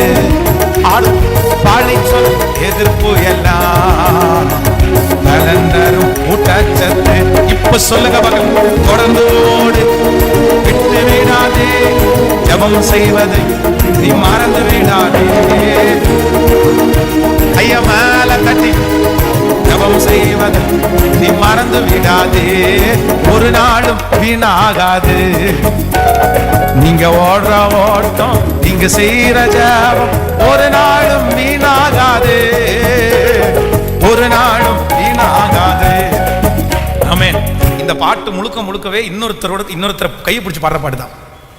அப்படின்னா, பிடித்துக்கொள் ஜீவ வசனம் பிரகாசி கிறிஸ்து இயேசுக்காய், நெறிகட்ட சமுதாயத்தில் நீதானே. நீங்க ஆமென் சொல்லுங்க. இப்போ ஒரு 2 பேர் 3 பேர் சேர்ந்துக்குங்க. ஆன்லைன்ல சிலர் தனியாக இருப்பீங்க, சரி உங்க கூட ஆவியானவர் இருக்கட்டும். அதனால இந்த பாட்டை அப்படியே பாட போறோம். என்னன்னா, இது அடுத்த சரணத்தை பாருங்க, ரொம்ப அழகா இருக்கு. பிடித்துக்கொள் ஜீவ வசனம் பிரகாசி கிறிஸ்து இயேசுக்காய், இந்த நெறிகட்ட சமுதாயத்தில் யார் நட்சத்திரம் அப்படின்னா நான் தான் நட்சத்திரம். ஹல்லேலூயா. கைகளை அசைத்து ஒரு ஹல்லேலூயா சொல்லலாம். உங்க தரிசனத்துல மட்டும் நீங்க கரெக்டா இருந்துட்டீங்கன்னா, உங்களை யாருமே மாற்ற முடியாத அளவுக்கு, உங்க கேரக்டரை யாருமே சேஞ்ச் பண்ண முடியாத அளவுக்கு இருந்துட்டீங்கன்னா, நான் நம்புறேன் நீங்க ஜெயிச்சிடலாம். ஹல்லேலூயா. பிசாசு சாதாரணமானவன் நினைச்சிடாதீங்க. எவனை விழுங்கலாமோ வென்று வகை தேடி, உங்களுடைய தரிசனம், உங்களுடைய லட்சியம், உங்களுடைய தீர்மானம் நிறைவேறாம இருப்பதற்கு என்ன பாடு வேணாலும் அவன் படுவான், என்ன வேணாலும் செய்வான். உங்களை எவ்வளவு மனமடி உண்டாக்கணுமோ அவ்வளவு மனமடி உண்டாக்குவான். உங்களுடைய கேரக்டரை சேஞ்ச் பண்ணணும்ன்றதுல ரொம்ப குறியா இருக்கிறவன் யாரு? பக்கத்துல கையை பிடிச்சோம். உங்களை முரடன் ஆக்கணும்னு பிசாசு அப்படியே அலைஞ்சிட்டு இருக்கிறான். ஹலோ, புரியுதுல? புரியுதா? உங்க கேரக்டரை நீங்க ஆண்டவரோட சேரும் போது உங்க கேரக்டர் ஃபுல்லா சேஞ்ச் ஆயிரும். நீங்க நல்லா வாழணும்னு நினைப்பீங்க, ஆனா எப்ப நீங்க நல்லா வாழணும்னு நினைக்கிறீங்களோ அப்பதான் உங்களுக்கு எதிரி வருவாங்க. ஆமென். புரியலையா? இன்னைக்கு வண்டி எடுக்கும் போது இன்னைக்கு தான் யாரையுமே எல்லாருக்கும் வழிவிடணும்னு நினைச்சிட்டு போவீங்க, ஆனா அன்னைக்கு தான் ஒருத்தன் குறுக்கால வந்து விடுவான். நம்ம திட்ட வேண்டியது இருக்கிற மாதிரி இருக்கும். இன்னைக்கு தான் கோவப்படக்கூடாதுன்னு நினைப்போம், அன்னைக்கு கோவப்படுவோம். நம்முடைய கேரக்டரை மாற்றணுன்றதுல சத்ரு குறியா இருக்கும் போது நம்மளை அப்படியே வச்சுக்கணும்னு நினைக்கிற ஆவியானவர் நமக்கு துணை செய்கிறவராக இருக்கிறார். ஹல்லேலூயா, ஹல்லேலூயா. எத்தனை பேர் ஆமோதிக்கிறீர்கள்? ஆண்டவரே, யார் என்னை காயப்படுத்தினாலும் என்னுடைய கேரக்டரை யாரும் மாற்ற முடியாத அளவிற்கு நான் உமக்கு உண்மையா இருக்கக்கூடிய கிருபை தாரும். ஆமென் சொல்லுங்க பார்க்கலாம். இப்ப பக்கத்துல இருக்கிற கரங்களை பிடிச்சு இந்த பாடலுடைய வரிகளை சேர்ந்து பாடி, நன்றியப்பா. பிடித்துக்கொள் ஜீவ வசனம் பிரகாசி. கண்ணை மூடாம பாருங்க, ஒருத்தருக்கு ஒருத்தர் பார்த்து பாடுங்க. பிரகாசி கிறிஸ்து இயேசுக்கா, நெறிகட்ட சமுதாயத்தில். அவங்கள பார்த்து, நீங்க தானே நட்சத்திரம். அந்த நெறிகட்ட குடும்பத்துல நீங்க தான் நட்சத்திரம். அந்த நெறிகட்டு நடக்கிற அந்த தெருவுல, நெறிகட்ட தெருவில நீங்க தானே நட்சத்திரம். நெறிகட்ட குடும்பத்தில நீங்க தானே நட்சத்திரம். இப்ப கைய மேல தட்டி தொடர்ந்து ஓடு, விட்டு விடாதே. ஹல்லேலூயா. இயேசுப்பா, இந்த கரங்களை தட்டி பாடும்போது அந்த கிருபை எங்கள் மேல வரட்டும், அந்த அபிஷேகம் எங்கள் மேல வரட்டும். எங்கள் ஓட்டத்தை யாரும் தடை செய்யக்கூடாது, எங்களுடைய தரிசனத்தை யாரும் தடை செய்யக்கூடாது. ஓ, செய்வதை நீ மறந்து விடாது. ஆமென். அடுத்த சரணம் ரொம்ப நல்லா இருக்கு. கண்களை பதித்து விடு, கர்த்தராம் இயேசுவின் மேல் சிலுவை சுமந்ததினால் சிங்காசனம் அமர்ந்து விட்டார். ஹல்லேலூயா. நம்முடைய வாழ்க்கையில என்ன வந்தாலும் ஒரு தேவனுடைய ஃபர்ஸ்ட் யாரை தான் பார்க்கணும்? இயேசு இந்த இடத்துல இருந்தாருன்னா என்ன செய்வார்? ஆமென். நீங்க இத மனசுல வச்சுக்கங்க, இத மறக்காம வச்சுக்க. நீங்க தப்பு பண்ணாம இருக்கிறதுக்கு ஒரே ஒண்ணு பண்ணினா போதும். நீங்க போய் நிக்கிற இடத்துல ஏசப்பா இந்த இடத்துல இருந்திருந்தாருன்னா என்ன செய்வார்? என்ன செய்வார்? நீங்க நீங்க வந்து காரணமே இல்லாம உங்களை காயப்படுத்துறாங்க, அந்த இடத்துல இயேசு இருந்தாருன்னா என்ன பண்ணிருப்பாரு? பாத்திரத்தை தூக்கி அடிச்சிருப்பாரோ? ஹலோ, இல்ல டம்ளர் தூக்கி விசிறிச்சிருப்பாரா? இல்ல கடாச்சட்டியில அந்த கரண்டியை போட்டு டொப்பு டொப்பு டொப்பு டொப்புன்னு அடிச்சிருவாரா? இல்ல பாத்திரம் விளக்குற போற இடத்துல பாத்திரத்தை டொப்புன்னு தூக்கி உட்கார வச்சிருவாரா? இல்ல தண்ணி குடிக்கும் போது தண்ணியை எடுத்து குடிச்சு தொலை அப்படின்னு வைப்பாரா? ஹலோ, அந்த இடத்துல இயேசு இருந்தா என்ன பண்ணிருப்பாரு? கேட்கல? அந்த இடத்துல இயேசு இருந்திருந்தாருன்னா அந்த இடத்துல ஒரு கோவப்பட்டிருக்க மாட்டார். சரி சரி, உன் கேரக்டர் இது, ஆனா உன் கேரக்டர் மாறுறதுக்காக நான் ஜெபம் பண்றேன். ஆமென் சொல்லுங்க, பாருங்க. கண்களை பதித்து விடு, கர்த்தராம் இயேசுவின் மேல் சிலுவை சுமந்ததினால் சிங்காசனம் அமர்ந்து விட்டார். ஆமென். ஆண்டவரே, யார் என்ன காயப்படுத்தினாலும் நான் முதல்ல யாரை தான் பார்ப்பேன்னா உண்மையே நான் பார்ப்பேன். ஆமென் சொல்லுங்க பார்க்கலாம். பாடலாமா அந்த சரணத்தை கூட எல்லாரும் சேர்ந்து? ஹல்லேலூயா. கண்களை பதித்து விடு, கர்த்தராம் இயேசுவின் மேல் கண்களை பதித்து விடு, கர்த்தராம் இயேசுவின் மேல் சிலுவை சுமந்ததனா அவ சிங்காசனம் அமர்ந்து விட்டார். சிலுவை சுமப்பதனா சிங்காசனம் அமர்ந்து. இப்ப கைய மேல தொடர்ந்து ஓடு இயேசுவே. இப்போ உம்முடைய பிள்ளைகளுடைய அவமானங்கள் எல்லாம் மாறட்டும் ஆண்டவரே. நான் செய்வதை விடாதே, தொடர்ந்து ஓடு, விட்டு விடா. ஜெபம் செய்வதை நீ மறந்து விடாதே, தொடர்ந்து ஓடு, விட்டு விடாதே. இப்ப சொல்லுவோம், ஒரு நாளும் வீணா, ஒரு நாளும் வீணாகாது. நான் ஓடும் ஓட்டம், நான் செய்யும் ஜெபம் ஒரு நாளும் வீணாகாது, ஒரு நாளும் வீணாகாது. சொல்ல சொல்ல மகனே மகளே, நீ ஓடுற ஓட்டம் வீணா போகாது, ஜெபம் வீணா போகாது, உன் தான தர்மங்கள் வீணா போகாது.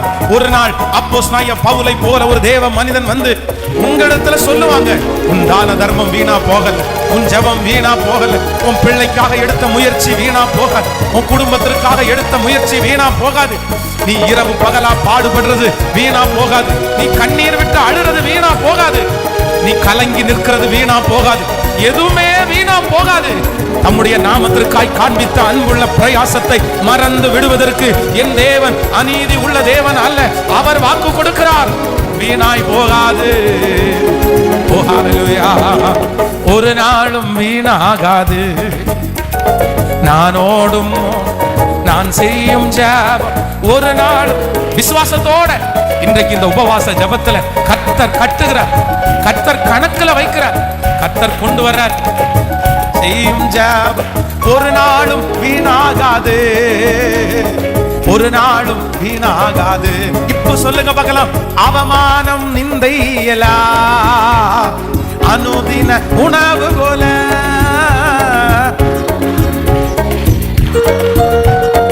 அனுதின உணவு போல, பாழிச்சொல் எதிர்ப்பு எல்லாம் பலன் தரும் ஊட்டச்சத்து, பாழிச்சொல் எதிர்ப்பு எல்லாம் பலன் தரும் ஊட்ட.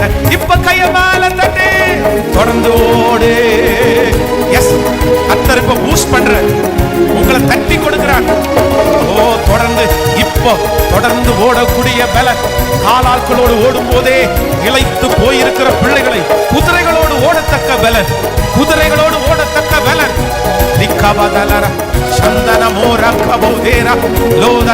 கரங்களை தட்டி அந்த அபிஷேகத்தை பெற்றுக் கொள்ளுங்கள்.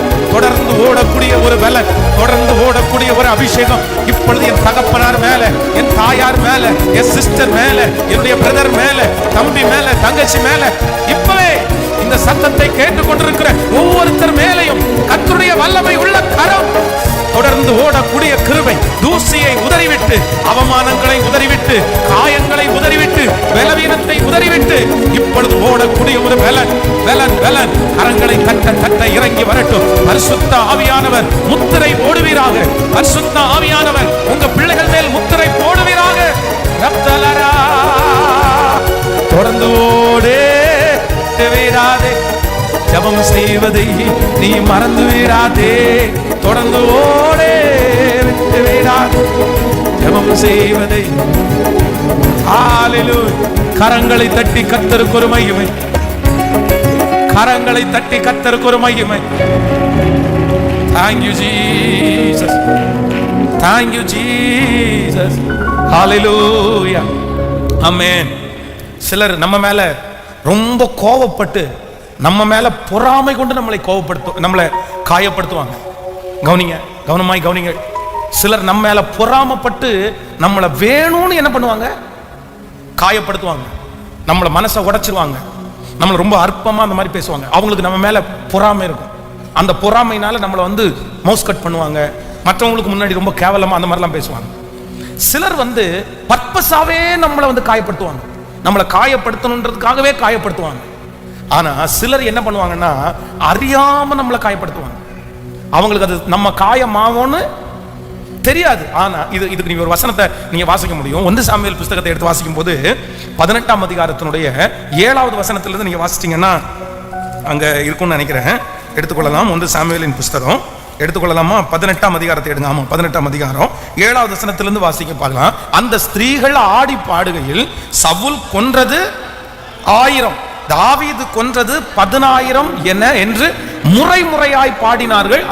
அந்த வார்த்தை சவுலுக்கு விசனமாயிருந்தது. அது அவன் மிகுந்த எரிச்சல் அடைந்து, தாவீதுக்கோ 10000 எனக்கோ 1000 கொடுத்தார்கள், இன்னும் ராஜாங்கம் மாத்திரம் அவனுக்கு குறைவாய் இருக்கிறது என்று சொல்லி அந்நாள் முதற்கொண்டு சவுல் தாவீதை காய்மகாரமாய் பார்த்தான். கவனிங்க ஆண்டவருடைய பிள்ளைகளே, இந்த சவுலை இப்போ ஒரு கூட்டம் காயப்படுத்துறாங்க. தாவீது இப்ப சவுலை காயப்படுத்தினது மாதிரி சவுல் நினைச்சுக்கிறாரு.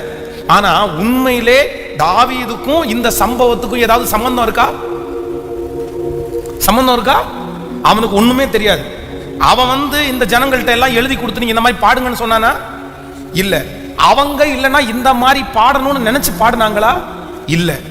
அது சந்தர்ப்ப சூழ்நிலையில தெரியாம அந்த இடத்துல இருக்கிற சிச்சுவேஷன்ல அந்த ஜனங்களுடைய வாயில சவுல் கொன்றது 1000, தாவீது கொன்றது 10000ன்னு அவ்வளவுதான் பாடிட்டாங்க. அடுத்த முறை சவுல் ஜெயிச்சிட்டார் அப்படின்னா சவுல் கொன்றது 10000, தாவீது கொன்றது 1000ன்னு கூட என்ன பண்ணுவாங்க, பாடுவாங்க. அது வந்து எதேர்ச்சியா நடக்கிறது. நல்லா கவனிச்சுங்க. சில காரியங்கள் வந்து எதேர்ச்சையா நடக்கிறத வச்சு நம்ம நிறைய பேர் என்ன பண்ணிடக்கூடாது, காயப்பற்றக்கூடாது. இந்த இடத்துல வந்து சவுல் ராஜா காயப்பட்டதுல ஏதாவது அர்த்தம் இருக்கா? ஹலோ சொல்லுங்க. இப்ப வந்து உதாரணத்துக்கு உங்களுக்கு சொல்றேன். நீங்க வந்து திருச்சபையில ஒரு வேலை செய்றீங்கன்னு வைங்களேன். நீங்க அந்த வேலை செய்யறதுக்கு ரொம்ப கஷ்டப்பட்டு நிறைய தியாகம் பண்ணி நீங்க வந்து வேலை செஞ்சீங்க. ஆனா நான் உங்க பேரை சொல்லியோ எதை சொல்லியோ நீங்க நல்லா பண்ணீங்க நான் சொல்லவே இல்லை, மறந்துட்டேன், விட்டாச்சு. நீங்களும் அந்த வேலையை முடிச்சு கர்த்தருக்கு செஞ்சேன்னு நினைச்சீங்க. இன்னொருத்தர் ரொம்ப ஈஸியா சுலபமா ஒரு வேலையை செஞ்சு முடிச்சிட்டார். அப்போ உங்களையும் நான் பார்க்கிறேன், அவரையும் நான் பார்க்கிறேன். இப்போ அவர் செஞ்சது எனக்கு ஞாபகத்துல இருக்கு. இருந்தோன்னு நான் சொல்றேன், ஐயோ அந்த பிரதர் இப்படி பண்ணாரு, இப்படி செஞ்சாரு அப்படின்னு சொல்றேன். உங்களை இது வந்து உங்க மனசுல காயம் ஆயிடுச்சுன்னு வைங்களேன். இந்த காயம் வந்து நான் உங்களை குறி வச்சு உங்களை காயப்படுத்தணும், உங்களை பெருமையா பேசக்கூடாது அப்படின்னு நினைச்சு பண்ணினது அல்ல. எதேர்ச்சியா இருந்த சூழ்நிலையில இப்படிப்பட்ட ஒரு காயம் வந்து உங்களுக்கு வந்துருச்சு. ஆனா அத மனசுல நீங்க வச்சுட்டு யாருக்கும் நன்றியே இல்லை, யாருக்கும் நன்றியே இல்லை. இனி நான் என்னத்துக்கு செய்வேன் பாருங்க, அவனுக்கு இப்படி கைத்தட்டல் கொடுத்துச்சு சொன்னாரு, என்ன ஒரு வார்த்தை சொன்னாரா அப்படின்னு மனசுல நீங்க காயப்பட்டீங்கன்னா, அந்த காயத்தினால நீங்க செய்ய வந்ததை நிறுத்திட்டீங்கன்னா இதுக்கு யார் உத்தரவாதம்? யார் உத்தரவாதம்? பக்கத்துல கையை பிடிச்சி சொல்லுங்க, சவுல மாதிரி இருந்துடாதீங்க. நல்லா சொல்லுங்க, எல்லாருமே சொல்லுங்க. இங்க நிறைய பேருக்கு என்ன ஸ்பிரிட் ஓடிட்டு இருக்கு தெரியுமா? யார் ஆவி? யார் ஆவி? நிறைய பேருக்கு சவுல் ஆவி தான் பிடிச்சிருக்கு. ஏன் தெரியுமா? காயப்படுத்தணும்னு நினைச்சு காயப்படுத்தாத இதையெல்லாம் தனக்குன்னு இழுத்து போட்டு என்ன பண்ணிடுறது? நீ அப்படி மனசுல வச்சுதான் சொன்ன, அப்படி எப்படி உன் வாயில வரும்? வராது இல்ல. பைபிளே சொல்லுது இல்ல, இருதயத்தின் நிறைவு தான் வாய் பேசும். அது எப்படி உனக்கு வந்துருச்சு? அது எப்படி அவங்க மேல மட்டும் அப்படி வந்துருச்சு? அது எப்படி? ஆனா உண்மையிலே அந்த மாதிரி என்ன பண்ணிருக்காரு? ஹலோ, புரியுதா நான் சொல்றது உங்களுக்கு? அந்த மாதிரி நடந்திருக்காது. அம்மா, அது அம்மா மனைவி இந்த 2 பேர் இருக்கிறாங்க அப்படின்னு சொன்னா, அம்மா வரும்போது அம்மா கொஞ்சம் மீன் குழம்பு வச்சுட்டு வாமா அப்படின்னு சொல்றாங்கன்னு வைங்களேன். என்ன அர்த்தம்னு நினைக்கிறீங்க? நீங்க வச்ச மீன் குழம்பு ரொம்ப நல்லா இருக்குமா, நீங்க வச்சது டேஸ்டா இருக்கு, நீங்க கொஞ்சம் மீன் குழம்பு வச்சுட்டு வாங்க. எப்பவுமே இந்த பிள்ளைகளை பொறுத்த வரைக்கும் 1000 பேர் ஊர்ல உள்ளவங்க நல்லா சமைச்சாலும் அம்மா சமையல அவங்களால என்ன பண்ண முடியாது? விட்டு கொடுக்க முடியாது, மறக்கவும் முடியாது. ஏன்னா அவங்களுடைய டேஸ்ட் வந்து சின்ன வயசுல இந்த அம்மா செஞ்சு கொடுத்து எங்க அம்மா மாதிரி யாருமே செய்ய மாட்டாங்கன்ற ஒரு லெவலுக்கு வந்துருவாங்க. அவங்களுக்கு என்னதான் சுத்தி இருக்கவங்க செஞ்சாலும் எங்க அம்மா இதை நல்லா பண்ணுவாங்க அப்படின்னு அவங்க சொல்லுவாங்க. இப்போ மனைவி கூட நிற்கும் போது அம்மாவை பார்த்து, ஏமா இந்த சண்டே நீ வரும்போது மீன் குழம்பு செஞ்சுட்டு வாமா அப்படின்னு எதேர்ச்சியா ஒண்ணுமே மனசுல வைக்காம அம்மாவுடைய மீன் குழம்பு சாப்பிட்டா கொஞ்சம் நல்லா இருக்கும், ஒரு டைம் சாப்பிடலாமே அப்படின்னு நினைக்கிறத சில மனைவி இருக்கும்போது என்ன, அவங்க முன்னாடி அவங்கள்ட்ட நீ மீன் குழம்பு கேட்டேன்னா நான் உனக்கு வச்சு கொடுக்கலன்னு தானே அர்த்தம். எங்கேயோ இது எப்படி பாஸ்டர் கண்டுபிடிச்சிங்க அப்படிதானே கேக்குறீங்க? ஓ, என் பிள்ளைகளை பற்றி தெரியாதா எனக்கு? நீ எப்படி கேட்கலாம்? அது அவன் அது மரியாதை கூட இருக்காது. அவன் என்ன நினைப்பான்? மாமியார் அவன் என்ன நினைப்பாங்க? அப்ப நான் வந்து உனக்கு மீன் குழம்பு வச்சு கொடுக்கல, நான் வச்சு கொடுக்க மீன் குழம்பு நல்லா இல்ல, உங்க அம்மா வச்சு கொடுக்கறது தான் உனக்கு நல்லா இருக்குது, நீ வந்து அவங்கள்ட்ட கேட்கற, ஒன்னும் பிரச்சனை இல்லை, இப்ப நீ அங்க போய் கொடுத்தன பண்ணிக்கோ போ, நீ மீன் குழம்பு சாப்பிடு, டெய்லி சாப்பிடு, யார் வேணான்னா. அதுக்கப்புறம் தூக்குன மூஞ்ச திருப்பி இறக்குறதுன்றதுக்கு படுற பாடு இது வந்து சொல்லுங்க. உங்களை காயப்படுத்தணும்னு நினைச்சு பிளான் பண்ணி அவர் உங்க அம்மாட்ட திட்டம் போட்டா பேசினாரு, எதேர்ச்சியா அப்படியே அந்த சூழ்நிலைக்கு அப்படி வந்துருச்சு. ஆனா உண்மையான ஒரு ஆண்டவருடைய பிள்ளையுடைய குணம் என்ன அப்படின்னா, அதை எல்லாத்தையுமே தப்பா எடுக்கிறத விட நம்ம என்ன சொல்லலாம்னா, அவர் உடனே மனசுல யோசிக்கணும். ஏன் அவர் கேட்கிறாரு? ஒண்ணு, அம்மாவுடைய டேஸ்ட். அதான் உங்க அம்மாவுக்கு உங்க அம்மா சார்ந்த உங்க அப்பா உங்க குடும்பம் செஞ்சா மட்டும் அது. நீங்க இங்க இருந்து போன் பண்ணி சொல்லுங்க, மம்மி நீ வரும்போது மீன் ஊறுகாய் கொஞ்சம் எடுத்துட்டு வா மம்மி அப்படின்னு. அது எங்க அம்மா மாதிரிலாம் மீன் ஊறுகாய் யாரும் போட முடியாது, இதை சொல்லுவாங்க. ஆனா இது பையன் சொன்னா இது எந்த ஊர்ல நியாயம்னே தெரியலம்மா. ஆனா நீங்க பார்சியாலிட்டி பாக்குறீங்க பாருங்க, அதுல வந்து ஏதோ ஒரு 80% ஒரு 20% பேர் நல்லவங்க இருக்காங்க. அதுல இந்த அம்மா உங்க வீட்டுக்காரங்க வந்தா மட்டும் உங்களுக்கு காலும் வலிக்காது கையும் வலிக்காது, அழகா அவங்களுக்கு பிரியாணி இல்லை 3 நேரம் பிரியாணியா ஆக்கி போடுவீங்க. ஆனா மாப்பிள்ளை வீட்டுல இருந்தோ புருஷன் வீட்டுல இருந்தோ யாராவது வந்தா, ஆமா வாயாம இவனுக்கெல்லாம் சாப்பாடு செஞ்சு கொட்டுறதுக்கு நான் என்ன மிஷினா இல்லை? அப்படி சிலர்லாம் பயங்கரமான வேற்றுமை பார்க்குறாங்க. அவங்க குடும்பம் மட்டும்தான் அவங்களுக்கு வசதி. ஆனா இந்த ஆண்கள் எல்லாம் இதுல பாவங்க. உண்மையிலே அப்படிதான் நிறைய ஆண்கள் பாவம், ஒண்ணுமே சொல்ல தெரியாது. இந்த அம்மாட்ட வந்து கடையில வாங்கி தரட்டுமாமா நானு, சரிம்மா அவளுக்கு கொஞ்சம் உடம்பு முடியலம்மா தலைவலிக்குதுன்றாம்மா அப்படின்னு. இந்த அம்மாவுக்கு வந்து இவங்க வீட்டுக்காரங்க வந்தா தலையும் வலிக்காது காதும் வலிக்காது. இது மனம் திரும்புங்க. இந்த மாதிரி பார்சியாலிட்டி பார்த்தீங்கன்னா உங்க பிள்ளைங்க யாருக்கு பார்சியாலிட்டி பார்ப்பாங்க? எங்க அம்மா கெட்டவா எங்க அப்பா நல்லவர்னு சொல்றாங்களா இல்லையான்னு பாருங்க, நீங்க எழுதி வச்சுக்கோங்க. ஆனா பைபிள் என்ன சொல்லுதுன்னா, உங்க பிள்ளைங்க எழும்பி உங்களை எப்படி சொல்லணுமாமா? எங்க அம்மா பாக்கியவதி எங்க அப்பா பாக்கியவான் அப்படின்னு சொல்லணுமாமா. ஆனா எங்க அப்பா மட்டும் பாக்கியவான் அப்படின்னு சொல்லிடக்கூடாது, யாரும் பாக்கியவதின்னு சொல்லணும். கேட்கல? இன்னைக்கு உங்க பிள்ளைங்க உங்களை நல்லவங்கன்னு சொல்லலாம். உங்க பிள்ளைங்க நினைவு தெரிஞ்சு வளர்ந்து அவங்க ஒரு அம்மா வானதுக்கு பிற்பாடு அப்பா நல்லவன் சொல்லுவாங்க, நல்லவர்னு சொல்லுவாங்களா அம்மா நல்லவர்னு சொல்லுவாங்க? எந்த லிஸ்ட்ல நீங்க இருப்பீங்க? சிலர் இருக்காங்க அப்பாங்க ஊதாரிதான் இருக்காங்க, அப்பாங்க வந்து அப்பாவை பார்த்தாலே பிள்ளைகளுக்கு வெறுப்பு, அப்பாவே பிடிக்கல, ஏன்னா அப்பா அவ்வளோ கொடுமையான மோசமானவராக இருக்காங்க. ஆனால் நீங்கள் ரொம்ப கவனமாக இருக்கணும். என்ன அப்படின்னா, நம்மை காரணமே இல்லாமல் தெரியாமல் நம்மளை காயப்படுத்துறதை எல்லாம் எனக்கு தான் அப்படின்னு இழுத்துட்டு ஆண்டவருடைய பிள்ளைகள் காயப்பட்டு உங்கள் தரிசனத்தை நீங்கள் என்ன பண்ணிடக்கூடாது. இந்த சவுல் செய்த தப்ப நீங்க யாருமே பண்ணக்கூடாது. இப்போ பாடினவங்களை கூப்பிட்டு வாயை அடைக்க முடியுமா? முடியவே முடியாது. இந்த சர்ச்சில் இந்த பாஸ்டர்ஸை குறித்து ரொம்ப பெருமையாக பேசுகிறாங்க பாருங்களேன். இவங்கள்ட்ட எல்லாம் நான் என்ன சொல்லுவேன் அப்படின்னா, தயவு செய்து பெருமையாக கேட்கல, பக்கத்தில் கையை பிடிச்சி சொல்லுங்கள். நீங்கள் பெருமையாக பேசி அடுத்தவன் திட்டெல்லாம் நான் வாங்க வேண்டியதாக இருக்கு, நம்ம வாங்க வேண்டியதாக இருக்கு. எதுக்கு? நீங்கள் யார் முன்னாடியும் ஒசத்தி பேச வேண்டியது இல்லை. அதுவும் யாரோ தெரியாத ஒருத்தட்ட பேசினா கூட பரவாயில்ல. ஆனா இன்னொரு சர்ச் பாஸ்டர்ட்ட போய் அவரே பெருமையா பேசுறது எப்படி இருக்கும்? அது கஷ்டமா இருக்காது?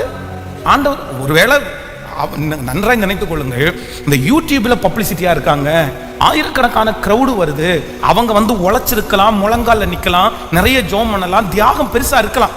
ஆனா அதே நேரத்தில் கிரௌடு கம்மியா இருக்கிற 5 பேர் 10 பேர் 50 பேர் வச்சிருக்கிறவங்கள நீங்க அவங்க ஊழியம் செய்யல, அவங்கள ஆண்டவர் நம்பல அப்படின்னு தயவு செய்து சொல்லாதீங்க.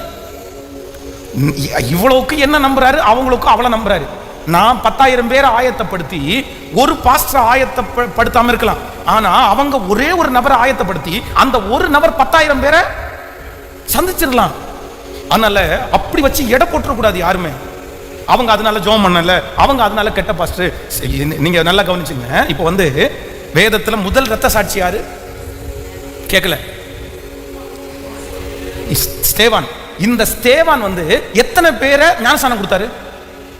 சத்தமா சொல்லுங்க, எத்தனை பேருக்கு ஞானஸ்நானம் கொடுத்தாரு? இல்ல. எத்தனை பேருக்கு சுவிசேஷம் சொன்னாரு? தெரியாது. எத்தனை பிரசங்கம் பண்ணாரு? தெரியாது. அவருடைய வாழ்க்கையிலே அவர் பண்ணினது ஒரே பிரசங்கம். ஆனா அந்த பிரசங்கத்துல யார் இருக்கா?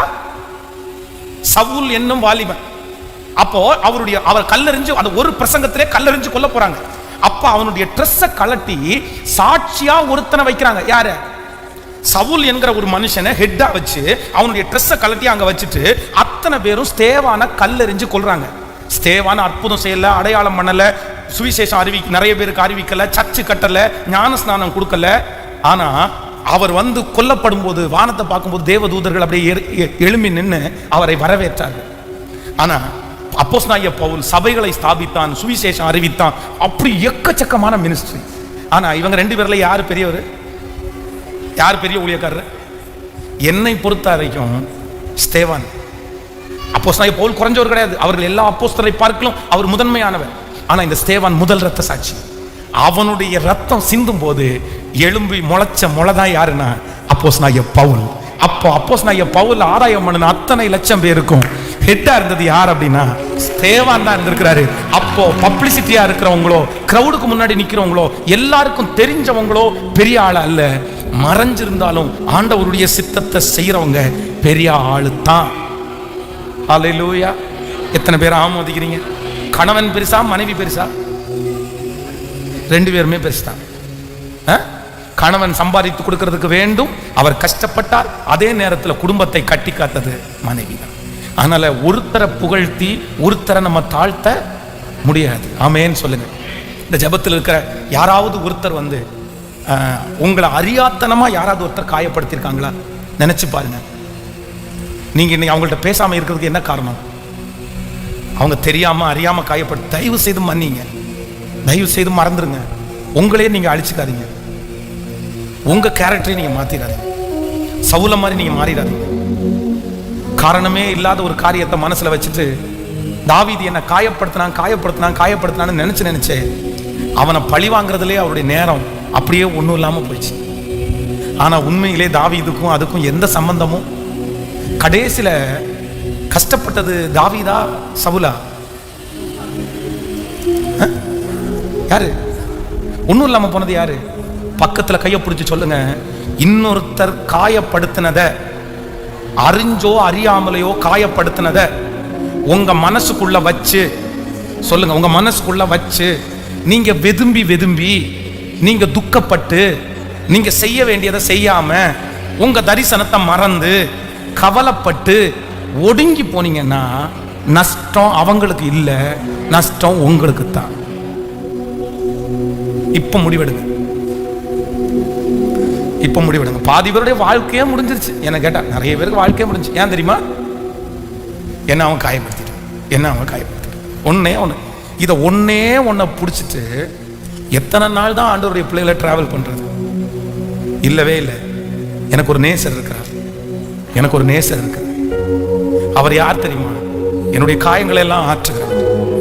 இந்த ஜெபத்தில் இருக்கிறவங்க சொல்லலாம், பாஸ்டர் நீங்க ஈஸியா சொல்லிடுவீங்க பாஸ்டர், ஆனா என்னுடைய இருதயத்தில் இருக்கிற வடு ஆறாத வடு பாஸ்டர். ஏதோ பேசிட்டாங்கன்னா கூட நான் விட்டுருவோம் பாஸ்டர், ஏதோ சொல்லிட்டாங்கன்னா கூட சரி பரவாயில்லன்னு விட்டுருவோம் பாஸ்டர். ஆனா எனக்கு ஒரு இருதயத்துக்குள்ள இருக்கிற காயத்தை எல்லாம் உங்களுக்கு சொல்லவே முடியாது பாஸ்டர். அவ்வளவு காயம். நான் எப்படி பாஸ்டர் மறக்க முடியும்? நான் எப்படி பாஸ்டர் பழையது மாதிரி பேச முடியும்? நான் எப்படி பாஸ்டர் சமாதானமா வாழ்றது? நான் எப்படி என்னுடைய வேலையை தொடர்றது? என்னால முடியல. அது ஒரு நாள் என்ன காயப்படுத்தினா கூட பரவாயில்ல, எனக்கு டெய்லி என்ன காயப்படுத்தி என்ன குத்தி குத்தி குத்தி குத்தி இப்படி பண்ணிட்டே இருந்தா நான் எங்க பாஸ்டர் போவேன்? நான் எங்க போய் நிப்பேன்? இந்த மாதிரி ஆயிரக்கணக்கான கேள்விகள் இந்த ஜெபத்தில் இருக்கிற யாரோ ஒருத்தர் கூட எழும்பிட்டே இருக்கலாம். ஆனா ஆண்டவருடைய பிள்ளைகளே, உங்களுக்கு முன்னாடி யார் நிக்கிறான்னா ஏசப்பா உங்களுக்கு முன்னாடி நிக்கிறார். அவர் உங்களை பார்த்து சொல்றாரு, என்னை கவனித்து பார், என்னை நோக்கி பார். என்ன படுத்தாத காயத்தை உன்னை படுத்திட்டாங்கன்னா சொல்லு. எனக்கு செய்யாததை உனக்கு செஞ்சுட்டாங்களா? எனக்கு பண்ணாததை உனக்கு பண்ணிட்டாங்களா? என்ன பேசாத வார்த்தை உன்னை பேசிட்டாங்களா? என்ன அடிக்காத அடி உன்னை அடிச்சிட்டாங்களா? காரி மூஞ்சி மேல துப்புறாங்களே, எப்படி இருக்கும்? அவர் அவ்வளவு வல்லமை உள்ளவராய் இருந்தும் அவ்வளவு கஷ்டப்பட்டு நீ இறங்கி வா அப்படின்ற. ஏன் அவரால் இறங்கி வர்றதுக்கு என்ன முடியாது? நமக்கு நம்மளை விட பெரியவங்க நம்மளை திட்டினா கூட நம்ம நிறைய பேர் தாழ்ந்து போயிடும். நம்மளை விட பணக்காரங்க, நம்மளை விட படிச்சவங்க, நம்மளை விட உயர்ந்தவங்க ஏதாவது சொன்னா கூட சரி பரவாயில்ல அப்படின்னு விட்டுருவோம். ஆனா ஒன்றும் இல்லாதவங்கள நம்மளை பார்த்து ஏதாவது பேசினாங்கன்னா நமக்கு நான் நிறைய பேரால விடவே முடியாது. ஏன்னா நீயே என்ன விட ஒன்றும் இல்லாம என் கையில இருந்து வாங்கி சாப்பிட்றோம், நீயே என்ன பார்த்து சொல்றியா, என்ன திமிரு உனக்கு அப்படின்னாலும் சொல்லுவோம். ஆனா ஆண்டவர் வந்து அவருக்கு ஈக்குவலா. ஆனா அவர் என்ன பண்ணாரு தெரியுமா? மன்னியுன்ற வார்த்தையை மட்டும்தான் சொன்னார்.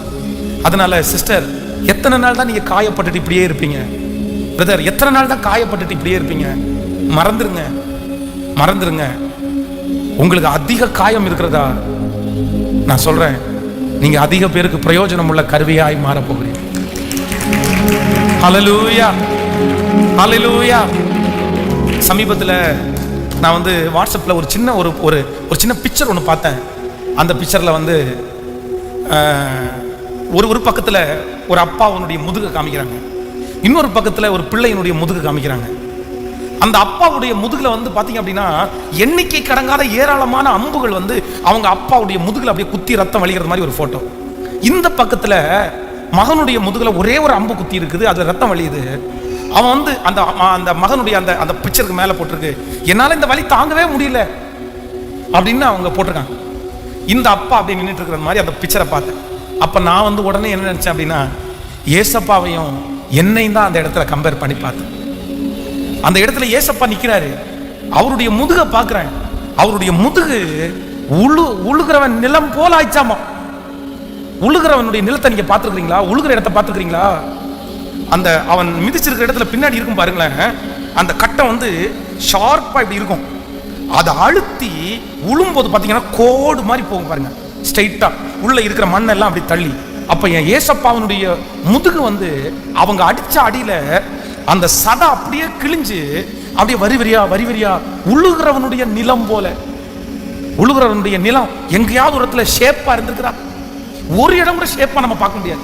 எல்லா இடமும் அப்படியே கொச கொச கொசன்னு இருக்கும். அவ்வளவு வலிகளையும் ஆண்டவர் நமக்காக தாங்கினார். நம்ம தான் அவர் அப்படி பண்ணணும். அவ்வளவு காயப்படுத்தினாங்க. ஆனா நீங்களும் நானும் பட்டிருக்கிற காயம் ஒரு சின்ன அம்பு மட்டும்தான் உங்க முதுகுல இப்ப குத்திருச்சு. அதுக்கும் உயர்வு ஆண்டவர் உங்களுக்கு கொடுத்துட்டாரு, அதற்கும் எவ்வளவு ஆசீர்வாதம் உங்களுக்கு கொடுத்துட்டாரு. ஆனா நீங்க என்ன நினைச்சிட்டீங்க தெரியுமா? என் காயம் ரொம்ப பெருசு, என் வலி ரொம்ப பெருசு, எனக்கு நிறைய ரத்தம் வருது, நான் அப்படி பண்றேன் இப்படி பண்றேன்னு உங்க கேரக்டரே நீங்க மாத்திட்டீங்க. நான் எப்படி பேசுவேன், நான் எப்படி அவன்கிட்ட ஒப்புரவாவேன், நான் எப்படி என் வேலையை தொடருவேன், இவ்வளவு என்ன காயப்படுத்திட்டாங்க. இல்லவே இல்லை, இல்லவே இல்லை. ஆண்டவரே, நான் ஒரு தீர்மானம் எடுக்கிறேன், நான் ஒரு முடிவு எடுக்கிறேன். என்னை யார் காயப்படுத்தினாலும் என் கேரக்டர் என்ன ஆகாது அப்படின்னு சொன்னா சேஞ்ச் ஆகவே ஆகும். பரவாயில்ல, எல்லாம் நன்மைக்கு, எல்லாம் நன்மைக்கு. ஆமென் சொல்லுங்க, கையை உயர்த்தி எல்லாரும் சொல்லுங்க, எல்லாம் நன்மைக்கு அப்படின்னு நான் நினைப்பேன். ஆண்டவரே, முழு பலத்தோட சொல்லுங்க, ஆண்டவரே அந்த கிருபை உங்க மேல வரட்டும், அந்த இரக்கம் உங்க மேல வரட்டும். ஹalleluya நன்றி. கண்மலையாம் கிறிஸ்து கைவிடவே மாட்டா, கைவிடவே மாட்டா, கைவிடவே மாட்டா, என்னை கைவிடவே. என் காயங்களை சுமக்கிறதுக்கு எனக்கு ஒரு பலன் வேணும் ஆண்டவர். கலங்காதே மகனே, கலங்காதே மகளே, கலங்காதே மகனே, கலங்காதே மகளே. கண்மலையா கண்மலையா கிறிஸ்து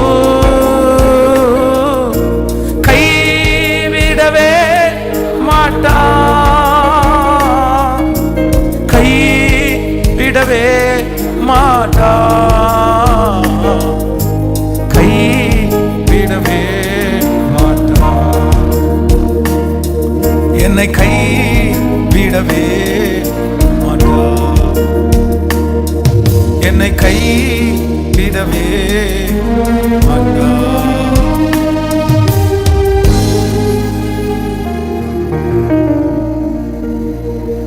என்னை அவர் ஒருபோதும் கைவிடுகிற தேவன் அல்ல. என் காயங்களை எல்லாம் அவரே சுமந்து கொண்டு எனக்காக இரக்கம் செய்கிற ஒரு நல்ல தேவன்.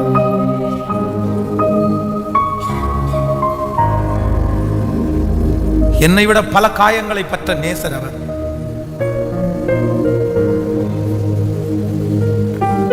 நன்றி அப்பா. கடந்ததை நினைத்து கலங்க வேண்டாம், நடந்ததை மறந்துடணும். என் வாழ்க்கையில கர்த்தர் புதிய காரியங்களை எனக்காக செய்கிறவர். ஹல்லேலூயா. எத்தனை பேர் ஆமோதிக்கிறீர்கள்? எத்தனை பேர் ஆமோதிக்கிறீர்கள்? சோ இன்னைக்கு ஆண்டவர் கொடுத்த ஒரு பெரிய வார்த்தை என்ன அப்படின்னு சொன்னா, ஆண்டவர் சொல்றாரு, உன் மனதிலே மற்றவர்கள் உங்களை காயப்படுத்துறத நீங்க கையாளுறதுக்கு ஒரு அபிஷேகத்தை ஆண்டவர் உங்களுக்கு தர. ஆமென். அந்த அபிஷேகம் என்ன அப்படின்னா, யார் என்ன காயப்படுத்தினாலும் என் கேரக்டரை, என் தரிசனத்தை நான் என்ன பண்ண மாட்டேன். அவங்க காயப்படுத்துறதுக்கு இருக்கிறாங்க. நீங்க ஒண்ணு நினைங்க, உங்களை காயப்படுத்துற ஒவ்வொன்றும் உங்களுக்கு என்னவா மாறும் தெரியுமா? அது நன்மையா, அது பலனா இருக்கும், உங்களுக்கு ரொம்ப பலனா இருக்கும். அதுதான் உங்களை உருவாக்கும், அதான் உங்களை அழகா மோட்டிவேட் பண்ணி ரொம்ப சூப்பரா உங்களை கொண்டு போகும். அதனால என்ன யாருமே காயப்படுத்த வேண்டாம் ஆண்டவரேன்னு நீங்க ஜெபம் பண்ணாதீங்க. ஹல்லேலூயா. விசுவாசிக்கிறீங்களா இல்லையா? நீங்க பரிசுத்தவான்களுடைய லிஸ்ட் எடுத்து பாருங்களேன். யோசேப்பை எப்படி காயப்படுத்தினாங்க. ஒரு வாலிப பையன் அவ்வளவு பெரிய பாவத்தை ஜெயிச்சு வந்து நிக்கிறான். தட்டி கொடுத்தா எவ்வளவு சந்தோஷமா இருக்கும். ஆனா அவனை தூக்கி சிறைச்சாலையில போறது எவ்வளவு பெரிய காயம். செய்யாத தவறுக்காக தண்டிக்கப்படுவது எவ்வளவு பெரிய காயம். ஆனா அந்த காயப்பட்டோன்றதற்காக அவனுடைய கேரக்டர் அவன் என்ன பண்ணல, மாத்திக்கவே இல்லைல்ல. அப்ப நீங்க மட்டும் எப்படி மாத்தலாம்? ஆனா யாரோ ஒருத்தரோட ஆண்டவர் தெளிவா பேசுறாரு. யாருக்கு என்ன தெரியல, நீங்க பின்னாடி திரும்பி பாருங்க. நீங்க நிறைய மாறினது எதுல மாறினீங்க தெரியுமா? நீங்க இவ்வளவு ஹார்டானவங்களா? நீங்க இவ்வளவு ஹார்டானவங்க கிடையாது. நீங்க இவ்வளவு முரட்ட ஆட்கள் கிடையாது. ஆனா நீங்க இவ்வளவு முரட்டுத்தனமாய் மாறுறதுக்கு காரணம் என்ன தெரியுமா? உங்களை நிறைய பேர் என்ன படுத்தினது, நான் காயப்படுத்தினது இல்லவே இல்லை. இல்ல எளிமையில் இருக்கலாமா கர்த்தர் சமூகத்தில்? ஹல்லேலூயா. கவனிங்க, இந்த ஆதியாகமம், இந்த ஒரு வசனத்தை கூட கவனிங்க. ஆதியாகமம் 6ஆம் அதிகாரத்துல 6வது வசனத்தை நீங்க வாசிச்சு பார்த்தீங்கன்னா, நான் வாசிக்கிறேன், நீங்க கவனிங்க. 6ஆம் அதிகாரம் 6வது வசனத்துல, தாம் பூமியிலே மனுஷனை உண்டாக்கினதற்காக கர்த்தர் மனஸ்தாபப்பட்டார். அது அவருடைய இருதயத்திற்கு எப்படி இருந்துச்சாமா? விஷனமா இருந்தது. அடுத்த வசனத்தை வாசிங்க. 7. அப்பொழுது கர்த்தர் தான் சிருஷ்டித்த மனுஷனை பூமியின் மேல் வைக்காமல் மனுஷர் முதற்கொண்டு மிருகங்கள், ஊரும் பிராணிகள், ஆகாயத்து பறவைகள் பரியந்தம் உண்டாக்கினவர்களை நிக்கிரம் பண்ணுவேன், நான் அவர்களை உண்டாக்கினது எனக்கு மனஸ்தாபமா இருக்கிறது. அப்போ ஆண்டவரே ஜனங்கள் என்ன படுத்துறாங்களாமா? மனஸ்தாபம்னா காயப்படுத்துறாங்கன்னு அர்த்தம். அவருடைய உணர்வுகளை மதிக்கவே இல்லை. நம்ம கூட நிறைய நேரத்தில் கர்த்தரை காயப்படுத்தும். ஆனா நம்ம ஆண்டவரை எத்தனையோ டைம் நம்ம காயப்படுத்தினதுக்கு பிற்பாடும் ஆண்டவர் நம்மளை கைவிட்டாரா? நமக்கு செய்யாததை செஞ்சாரா? இல்லவே இல்லை, இல்லவே இல்லை. ஹல்லேலூயா. எனக்கு ஒரு பலன் தாருமான, எனக்கு ஒரு பலன் தாருமான. யாராவது ஒருத்தர் என்னை காயப்படுத்துறதுனால என்னுடைய கேரக்டர் சேஞ்ச் ஆகவே கூடாது. பரவாயில்ல. இந்த ஜெபத்தில் யாராவது ஒருத்தர் ஒப்புரவாகாம இருப்பீங்களா? ஹலோ, உடைய கணவனாரோட நீங்க ஒப்புரவாகலையா? உங்க மனைவியோட ஒப்புரவாகலையா? உங்க பிள்ளைகளோட ஒப்புரவாகலையா? தயவு செய்து அவங்க படுத்தின காயம் உங்களுக்கு முன்னாடி நிக்கிறதுனால என்னால மன்னிக்கவே முடியல பாஸ்டர், என்னால ஒப்புரவாகவே முடியலன்னு சொன்னா தயவு செய்து இன்னைக்கே போய் ஒப்புரவாங்க. ஏன்னா உங்களை விட பெரிய காயம் படைச்ச தெய்வமே நீங்க செஞ்ச அத்தனையும் பொறுத்துக்கிட்டு உங்களையும் என்னையும் மன்னிக்கும் போது இது என்ன பெரிய ஏமாற்றம். நம்ம பாவம் எப்படி இருக்கு தெரியுமா? மலையை போல பெருசா இருக்கு. அத அவர் மன்னிச்சாரு. அவங்க நமக்கு விரோதமா செஞ்ச தீமை எப்படி தெரியுமா? ஒரு சின்ன குட்டை மாதிரி, ஒரு சின்ன குன்று மாதிரி தான் இருக்கு. இவ்வளவு பெரியதை நமக்காக மன்னிச்சாரு. நம்ம அவ்வளவு சின்னதை மன்னிக்க மாட்டோமா? சொல்லுங்க, மன்னிக்க மாட்டோமா? பரவாயில்ல, அவங்களா காயப்படுத்தல, ஆண்டவர் அனுமதிச்சதுனால மட்டும்தான் காயப்படுத்தினாங்க. ஹல்லேலூயா. அதனால நான் என் கணவனாரோட பழையது மாதிரி பேசல, என் மனைவியோட பழையது மாதிரிலாம் நான் பேசுறது இல்லை பாஸ்டர். என்னை ரொம்ப காயப்படுத்தி என்னை கஷ்டப்படுத்திட்டாங்க, அதனால நான் ஒரு லிமிடேஷனை ஃபாலோ பண்ணிட்டேன் அப்படின்னு எல்லாம் நினைக்கிறேன். ஆண்டவருடைய பிள்ளைகள் தயவு செய்து, மனைவின்னா சில நேரத்தில் காயப்படுத்த தான் செய்வாங்க, கணவனாருன்னா சில நேரத்தில் காயப்படுத்த தான் செய்வாங்க. நம்ம நேசிக்கிறோம்ல, நம்ம நம்புறோம்ல, கண்டிப்பா நம்மளை காயப்படுத்த தான் செய்வாங்க. ஆனா அதையெல்லாம் ரொம்ப பெருசாக்கி பூதாகரம் பண்ணி மன்னிக்காம கசப்ப வச்சுட்டு நான் பழையது மாதிரி இருக்க மாட்டேன்னு நினைச்சு நீங்க இருந்தீங்கன்னா உங்க உடம்பும் உங்க மனசும் உங்க தரிசனமும் தான் கெட்டு போகுமே தவிர வேற அதுல ஒரு யூஸுமே கிடையாது. எனக்கு ரொம்ப தேவை என்னன்னா என் காயங்களை எல்லாம் நான் மறக்க வேண்டும். ஹல்லேலூயா. விசுவாசிக்கிறீங்களா இல்லையா? சிலர் இப்படிதான் அப்படின்னு கத்துக்கலாம், சிலர் இப்படிதான் அப்படின்னு ஆண்டவர் கத்துக்க வைப்பார். அது நல்லது, பாடம். ஆனா அதே நேரத்தில் இன்னொருத்தர் படுத்துக்கிற காயத்தினால என்னுடைய கேரக்டரோ என்னுடைய தரிசனமோ சேஞ்ச் ஆகிறதுக்கு நான் விடவே மாட்டேன். உங்க கேரக்டர் என்ன சிஸ்டர்? உங்க கேரக்டர் என்ன பிரதர்? நீங்க எப்பவும் வெகுளி மாதிரி நல்லா நடப்பீங்களா? நீ அப்படியே நடந்து. என்னுடைய மூத்த மகன் வந்து கடந்த சமீபத்தில் ஒரு நாள் வந்து சொன்னான், இந்த மாதிரி பக்கத்தில் இருக்கிற பையன் வந்து என்னை வந்து ரொம்ப கஷ்டப்படுத்துகிறான், என்னையே போய் செய்யாததுக்கெல்லாம் போய் செய்கிறேன் அப்படின்னு சொல்லி என்னை கம்ப்ளைண்ட் பண்ணுறான், எனக்கு என்ன பண்ணுறேனே தெரில அப்படின்னு சொல்லி. உடனே நான் என்ன சொன்னேன் அப்படின்னா, அது ரொம்ப பெரிய விஷயமா எடுத்துக்காத, மன்னிச்சுக்கோ. நமக்கு 5 விரல் இருக்குது, 5 விரலும் ஒரே மாதிரி கிடையாது. பட் 5 பேர் நம்ம கூட படிக்கிறாங்கன்னா 5 பேரும் 5 பேருமா இருக்க மாட்டாங்க. அவங்க ஃபேமிலி அவங்களுடைய பின்னணி வந்து இப்படி சொல்லி கொடுத்து வளர்த்துருப்பாங்க. பட் நம்ம அப்படிப்பட்டவங்க கிடையாது, மன்னிச்சிரு, ஆண்டவர் கூட இருப்பார். ஆனால் அடுத்த உடனே வார்த்தை சொன்னா, இல்லை நீங்கள் மட்டும்தான் இப்படி சொல்கிறீங்க, இன்னொரு ஃப்ரெண்டு ஒருத்தன் அவன் இதே மாதிரி பண்ணனா உடனே அவங்க அம்மா அப்பா வந்து அவன் போட்டு கொடுத்தானா நீயும் போய் போட்டு கொடு அப்படின்னு சொன்னாங்க. அப்போ நீங்கள் மட்டும் நம்ம அப்படி ஏதோ போட்டு கொடுத்தா தானே அவன் திரும்பி நமக்கு செய்ய மாட்டான் அப்படின்னு. உடனே நான் என்ன சொன்னேன்னா, எப்பா அது அவங்க, இது நம்ம, அவங்களுக்கும் நமக்கும் ஏணி வச்சா கூட அவங்களுக்கு ஆண்டவர் இருக்கிறாரா இல்லையானே தெரியல, அவங்க கிறிஸ்டின் தான் அப்படின்னா. இதே வார்த்தை அவங்ககிட்ட ஆண்டவர் இருக்காரா இல்லையானே தெரியணும். இல்லை அவங்களும் கிறிஸ்டின் தான் டேடி. உடனே நான் சொன்னேன், கிறிஸ்டினா இருக்கிறதுனால எல்லாரும் ஆண்டவருடைய பிள்ளைங்களா? அவங்க கிறிஸ்டியன், நீ ஆண்டவருடைய பிள்ளை, இதுல முடிவெடுத்துக்கோ. நீ ஆண்டவருடைய பிள்ளையா கிறிஸ்டினா? நீ கிறிஸ்டினா இருந்தா அடிச்சுக்கலாம், போய் சொல்லிக்கலாம். ஆனால் நீ ஆண்டவருடைய பிள்ளையா இருந்தால் அதை பண்ண முடியாது. இல்லை நம்ம சகிச்சு போறதுனால அவன் தலை மேலே ஏறிடுவான்ல, அவன் நாளைக்கு இது பண்ணிட்டானா, அதுவும் கர்த்தரை அனுமதிச்சா தானே நடக்கும். நீ ஏன் அதை குறித்து பயப்படுற? உற்று அப்படிதான் இருப்பாங்க, சகிச்சுக்கோ அப்படின்னு. சரி ஓகே, என்னமோ சொல்றீங்க அப்படின்ட்டு போனான் அவன். அதான் பிள்ளையினுடைய மனதில் மதியினம் ஒட்டி இருக்கும் அப்படின்னு. சில நேரத்தில் நமக்கு அப்படி முடியாத ஆண்டவருடைய பிள்ளைகளை, கஷ்டம்தான். ஆனால் நான் என்ன நம்புறேன் அப்படின்னு சொன்னா, அதுக்காக வந்து என் கேரக்டரை நான் மாற்ற வேண்டிய அவசியம். நீ மாறாதப்பா, நீ மாறாத. உன் கூட படித்தவங்க மாறட்டும், கூட இருக்கிற ஃப்ரெண்ட்ஸ் மாறட்டும், ஆனால் நீ மாற வேண்டாம் இல்லப்பா. நீங்க ஏன் சிஸ்டர் மாறணும்னு நினைக்கிறீங்க? அவங்கள மாதிரி சில கணவன் மனைவி சண்டை நடக்கும்போது ஊர்ல இருக்கிறவங்க நிறைய பேர் நமக்கு வந்து ஆலோசனை சொல்லுவாங்க. என்ன ஆலோசனை சொல்லுவாங்கன்னு நினைக்கிறீங்க? என் மாமியார் இப்படி தான் பண்ணா, நான் வச்சேன் பாரு ஒரு கொடுக்கு, நான் பண்ணுனேன் பாரு ஒண்ணு, நான் செஞ்சேன் பாரு ஒண்ணு, அதுக்கப்புறம் வாயே திறக்கலையே, அன்னைக்கு அமைதியானவ தான், நீ போய் ஃபாலோ பண்ணு சொல்றாங்களா அப்படி?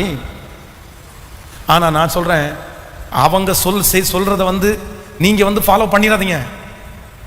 அவங்க கூட இருக்கிற பிசாசு அவங்களுக்கு ரொம்ப சப்போர்ட் பண்ணுவான், ஆனா உங்க கூட இருக்கிற கர்த்தர் சப்போர்ட் பண்ண மாட்டாரு. கேட்கல? நான் சொல்றது உங்களுக்கு புரியுதுல? அவங்க கூட இருக்கிற பிசாசு அவங்களுக்கு சப்போர்ட் பண்ணுவான், ஆனா நீங்க இந்த மாதிரி பண்ணிட்டு இருந்தீங்கன்னா உங்க கூட இருக்கிற ஆண்டவர் உங்களுக்கு என்ன பண்ண மாட்டாரு. இப்ப என்ன வேணும்? உங்களுக்கும் பிசாசு சப்போர்ட் பண்ண பரவாயில்ல அப்படின்னா வச்சுக்கோங்க. அதனால இன்னொருத்தருடைய ஆலோசனையை நம்ம கொண்டு வந்து என்ன பண்ணக்கூடாது, ஃபாலோ பண்ணக்கூடாது. அது அவங்களுக்கு சரியா இருக்கலாம், நமக்கு அது சரியா இருக்காது. ஸோ ஒரு முயற்சி எடுங்க. இன்னைக்கு ஆவியானவர்களோட பேசுறார். என்ன கையாள தெரியணும் அப்படின்னு சொன்னா, என்னை காயப்படுத்துறவர்களை எனக்கு கையாளுவதற்கு எனக்கு கற்று. ஒரு வசனத்தை கூட வாசிக்கணும் அப்படின்னு நின்றுட்டு இருக்கிறேன். ரொம்ப முடியாதவங்க உட்காந்துங்க, தப்பு இல்லை. நான் ஒரு வசனம் வாசிக்கணும்னு நினைக்கிறேன். நீங்க வந்து 1 சாமுவேல் 1ஆம் அதிகாரத்தில் 1 சாமுவேல் 1ஆம் அதிகாரம் 6வது வசனத்திலிருந்து வாசிப்போம். ஆனால் 6வது வசனத்திலிருந்து, கர்த்தர் அவள் கர்ப்பத்தை அடைத்ததினால் அவளுடைய சக்களத்தி அவள் துக்கம் படும்படியாக அவளை மிகவும் விசனப்படுத்துவாள். அவள் கர்த்தருடைய ஆலயத்திற்கு போகும் சமயத்தில் அவன் வருஷந்தோறும் அந்த பிரகாரமாய் செய்வான். இவள் அவளை மனமடிவாக்குவாள். அப்பொழுது அவள் சாப்பிடாமல் அழுது கொண்டிருப்பாள். ஹலோ, இங்க ஒரு அம்மா, அவங்கள ஒருத்தங்க காயப்படுத்துறாங்க. யாரு? இங்க ஒரு புருஷனுக்கு 2 மனைவி, ஒருத்தங்க அன்னாள், ஒருத்தங்க பெண்ணினாள். 2 மனைவின்றதே நம்மளால என்ன பண்ண முடியாது. கேட்கல? சொல்லுங்க வாயை திறந்து. நம்ம இன்னைக்குள்ள உலகம் மாறி இருப்பீங்கன்னு நினைக்கிறேன். இன்னைக்கு உலகம் எல்லாம் ரொம்ப மாறி போச்சு. ஜெபம் பண்ணணும் நிறைய. நம்ம 2 மனைவி. இப்போ ஒருத்தருக்கு என்ன இல்லை, குழந்தை இல்லை. ஆனா இவங்க ரொம்ப பக்தியா இருக்கிறதுனால என்னமோ தெரியல, பெண்ணினால விட அன்னாள் மேல அந்த கணவனாருக்கு ரொம்ப பாசம். அவன் வந்து எல்லாரும் காட்டிலும் சாப்பாடை இந்த அம்மாவுக்கு எக்ஸ்ட்ரா கொடுப்பாரு. அவரே சொல்றாரு, உனக்கு பிள்ளை இல்லாததுக்கு நீ ஏன் கவலைப்படுற, 10 குழந்தைங்களை விட நான் உனக்கு. ஆனா இந்த இவங்களை நேசிக்கிறதுனால பெண்ணினாளுக்கு என்ன ஒரு ஒரு ஒரு புத்தி அப்படின்னா, வருஷந்தோறும் வெளியே சந்தோஷமா போகும்போது இந்த அம்மாவை இப்படி காயப்படுத்துறதே இந்த அம்மாவுக்கு. சில பெண்ணினாளுடைய ஆவி இருக்கும். அந்த ஆவி பேர் என்ன ஆவி? பக்கத்துல கையை பிடிச்சு சொல்லுங்க, பெண்ணினால் ஆவி. இந்த ஆவி பிடிச்சவங்க என்ன பண்ணுவாங்க அப்படின்னா, நம்மளை காயப்படுத்திட்டே இருப்பாங்க. அதுவும் எப்ப காயப்படுத்துவாங்க தெரியுமா? ஒரு சந்தோஷமான செய்தி கேட்டாங்கன்னா உடனே ஒரு காயப்படுத்துவாங்க. உடனே அடுத்த நிமிஷம் ஒரு காயப்படுத்திடும். அவங்களுக்கு அது ஒரு ஆவி. இங்க பெண்ணாளுடைய ஆவி இருக்கான்னு தெரியல அப்படின்னா மனம் திரும்புங்க. ஒரு விஷயத்தை எடுத்து பார்த்தா நல்லதே கண்ணுக்கு தெரியாது, குறை மட்டும்தான் கண்ணுக்கு தெரியும். ஓயாம நம்மளை வந்து ஏதாவது ஒண்ணு சொல்லிட்டே இருக்கிறது, அப்படி இப்படி, இதெல்லாம் பெண்ணாளோட. ஸோ வருஷந்தோறும் இந்த பெண்ணினாள் வந்து இப்படி மனசை கஷ்டப்படுத்தின உடனே இந்த அம்மா என்ன பண்றாங்க தெரியுமா? நம்மள மாதிரி அம்மா. இந்த அம்மாவுக்கு அவங்களுக்கு என்ன வேலை? காயப்படுத்துறது தான் அந்த அம்மாவுக்கு வேலை. இந்த அம்மாவுக்கு ஒன்று உட்காந்து, அதுவும் எப்படியாமா, அத்தனை பேர் நல்ல சிக்கன் லெக் பீஸை வச்சு கடிச்சு குமுறிட்டு இருக்கும்போது இந்த அம்மா, உண்மையிலே அந்த அம்மா வந்து நம்ம சவுத் அம்மாவா தான் இருப்பாங்கன்னு நினைக்கிறேன், இந்தியன் அம்மாவா தான் இருப்பாங்க. ஏன்னா உங்களுக்கு ஒரு பிரச்சனை வந்த உடனே நீங்க எதுல தான் கை வைப்பீங்க? சோத்துல தான் கை வைப்பீங்க. நீங்க ஏற்கனவே நீங்க ஒன்றும் தின்ன மாட்டீங்க, சாப்பிடாத ஆட்கள், உடம்பு தான் புஷ்மான மாதிரி இருக்குமே தவிர சோறு இறங்காது, தின்றதே இவ்வளோண்டு தான் சாப்பிடுவீங்க. அதுவும் யாராவது ஒருத்தர் சண்டை போட்டாங்கன்னா முதல்ல இந்த வர காப்பி குடிச்சே வாழும் பாருங்க சில ஆத்மா. அதுவும் பால் காப்பி கூட குடிக்காது. என்ன காப்பி? நிறைய வர காப்பி குடிச்சே காலத்தை ஓட்டுவாங்க. ஏன்னு கேட்டால் கணவனை திட்டி விட்டாரு, இவங்க திட்டி விட்டாங்க. இன்னும் சில பேருங்க தண்ணி குடிச்சே காலத்தை ஓட்டிடுவாங்க. 3 நாள் சாப்பிடல, 4 நாள் சாப்பிடல. எப்படி தான் உங்க குடல் இருக்கோ தெரியல. இவங்களுக்கு உடனே துக்கப்படுத்தின உடனே, அவங்க மனசை கஷ்டப்படுத்த உடனே சாப்பாடு எனக்கு வேண்டாம் அப்படின்ட்டு ஒன்று அழுக. நான் பிறந்ததே வேஸ்ட்டு, நான் எதுக்கு இப்படி பிறந்தேன், எனக்கு ஒரு குழந்தை பாக்கியமே கத்த தரல. அப்போ கடைசியில் அவங்க வந்து இப்படியே வருஷம் இவங்களை காயப்படுத்துறது இவங்களுக்கு வேலையாகி போச்சு. இவங்களுக்கு சாப்பிடாம அழுதுட்டு இருந்து வேலையாகி போச்சு. ஆனால் ஒரு நாள் இந்த மாதிரி ஒரு தாடி வச்சது மாதிரி ஒரு ஃபாதர் மாதிரி ஒருத்தர் வந்து, ஒரு தூதனை மாதிரி ஒருத்தர் வந்து, ஏன் சாப்பிடாம இருக்க, ஏன் அழுதுட்டு இருக்க, ஒன்று அவர் ரொம்ப காயப்படுத்துறாளா, ஓடு சர்ச்சுக்கு ஓடு அப்படின்னு ஒரு தூதனை மாதிரி ஒருத்தர் வந்து சொல்றாருன்னு வைங்களேன். உடனே புத்தி தெளிஞ்சு எங்க ஓடுறாங்க. அவங்க காயப்படுத்தின உடனே இந்த வருஷம் நான் அழமாட்டேன், ஸ்ட்ரெயிட்டா சர்ச்சுக்கு ஓடி போய் அப்படியே விழுந்து, அப்படியே வாயில பேச முடியாது, கண்ணுல இருந்து தண்ணி மட்டும் ஊத்துது. தன்னுடைய இருதயத்தை அப்படியே உடைச்சு ஆண்டவரிடத்துல அப்படியே ஊற்றும் போது, அங்க பாஸ்டரா இருக்கிற ஒருத்தர் என்ன சொல்லணும், அவர் எதுக்கு உட்கார்ந்துருக்கிறாரு, காயத்தை ஆற்றுறதுக்கு உட்கார்ந்துருக்கிறாரு, அவருடைய வேலையே அதான். ஆனா என்னமோ தெரியல, இந்த அம்மாவை பார்த்த உடனே அந்த ஐயாவுக்கு இன்னும் கொஞ்சம் காயப்படுத்தலாம்னு தோணுது. சிலருக்கு அவங்க ஊர் முழுக்க காயத்தை கட்டினாலும் நம்மளை பார்த்த உடனே அவங்க காயப்படுத்ததே வேலையா இருக்கும். அது நம்ம வாங்கிட்டு வந்த வரோம், என்ன பண்றது, என்னமோ நம்மளை பார்த்தா தான் திருடலான்னு தோணும் போல, நம்மளை பார்த்தாலே அந்த மாதிரி. அங்க இருக்கிறவர் என்ன சொல்றாருன்னா, அண்ணாளே நீ உன் குடியை விட மாட்டியா, எத்தனை நாள் தான் தண்ணி அடிச்சுட்டு போய் உட்காந்துருப்ப, ஏன் ஃபங்க்ஷனுக்கு வந்தா கொஞ்சம் குடிக்க வேண்டியதானே, இப்படி நிலத்தடுமாறுற அளவுக்கு குடிக்க தேவையா, திராட்சை ரசத்தை கொஞ்சம் கொஞ்சமா எடுத்துக்க வேண்டியதானே, ஒரு வருஷத்துக்கு ஒரு டைம் கிடைக்குதுன்னு சொல்லிட்டு இத்தனையோ குடிப்பியா அப்படின்னு அவரும் திட்டுறாரு. ஆனா இந்த அண்ணாள் ஒரே ஒரு தீர்மானம் எடுத்தாங்க, இனி பெனியினால் காயப்படுத்தினாலும், காயத்தை கட்ட வேண்டிய மனுஷனே என்னை காயப்படுத்தினாலும் இனி நான் என்ன பண்ண மாட்டேன், நான் காயப்பட மாட்டேன். ஏன்னா என்னுடைய இருதயத்தை, அப்படி அல்ல என் ஆண்டவனே, நான் மிகவும் மன கிளேசம் உள்ள ஸ்திரீ, நான் திராட்சரசமாகிலும் மதுவாகிலும் நான் குடிக்கவே இல்லை, என் மனசு ரொம்ப கஷ்டமா இருக்குது, அதனால என் இருதயத்தை என்ன பண்ணிட்டேன்னா உடைச்சு ஊத்திட்டேன். அன்னைக்கு தான் லாஸ்ட் டே. சமாதானத்தோட போ, நீ இஸ்ரவேலின் தேவனாகிய கர்த்தரிடத்தில் வேண்டிக் கொண்டதை அவர் உனக்கு. ஹல்லேலூயா, ஹல்லேலூயா.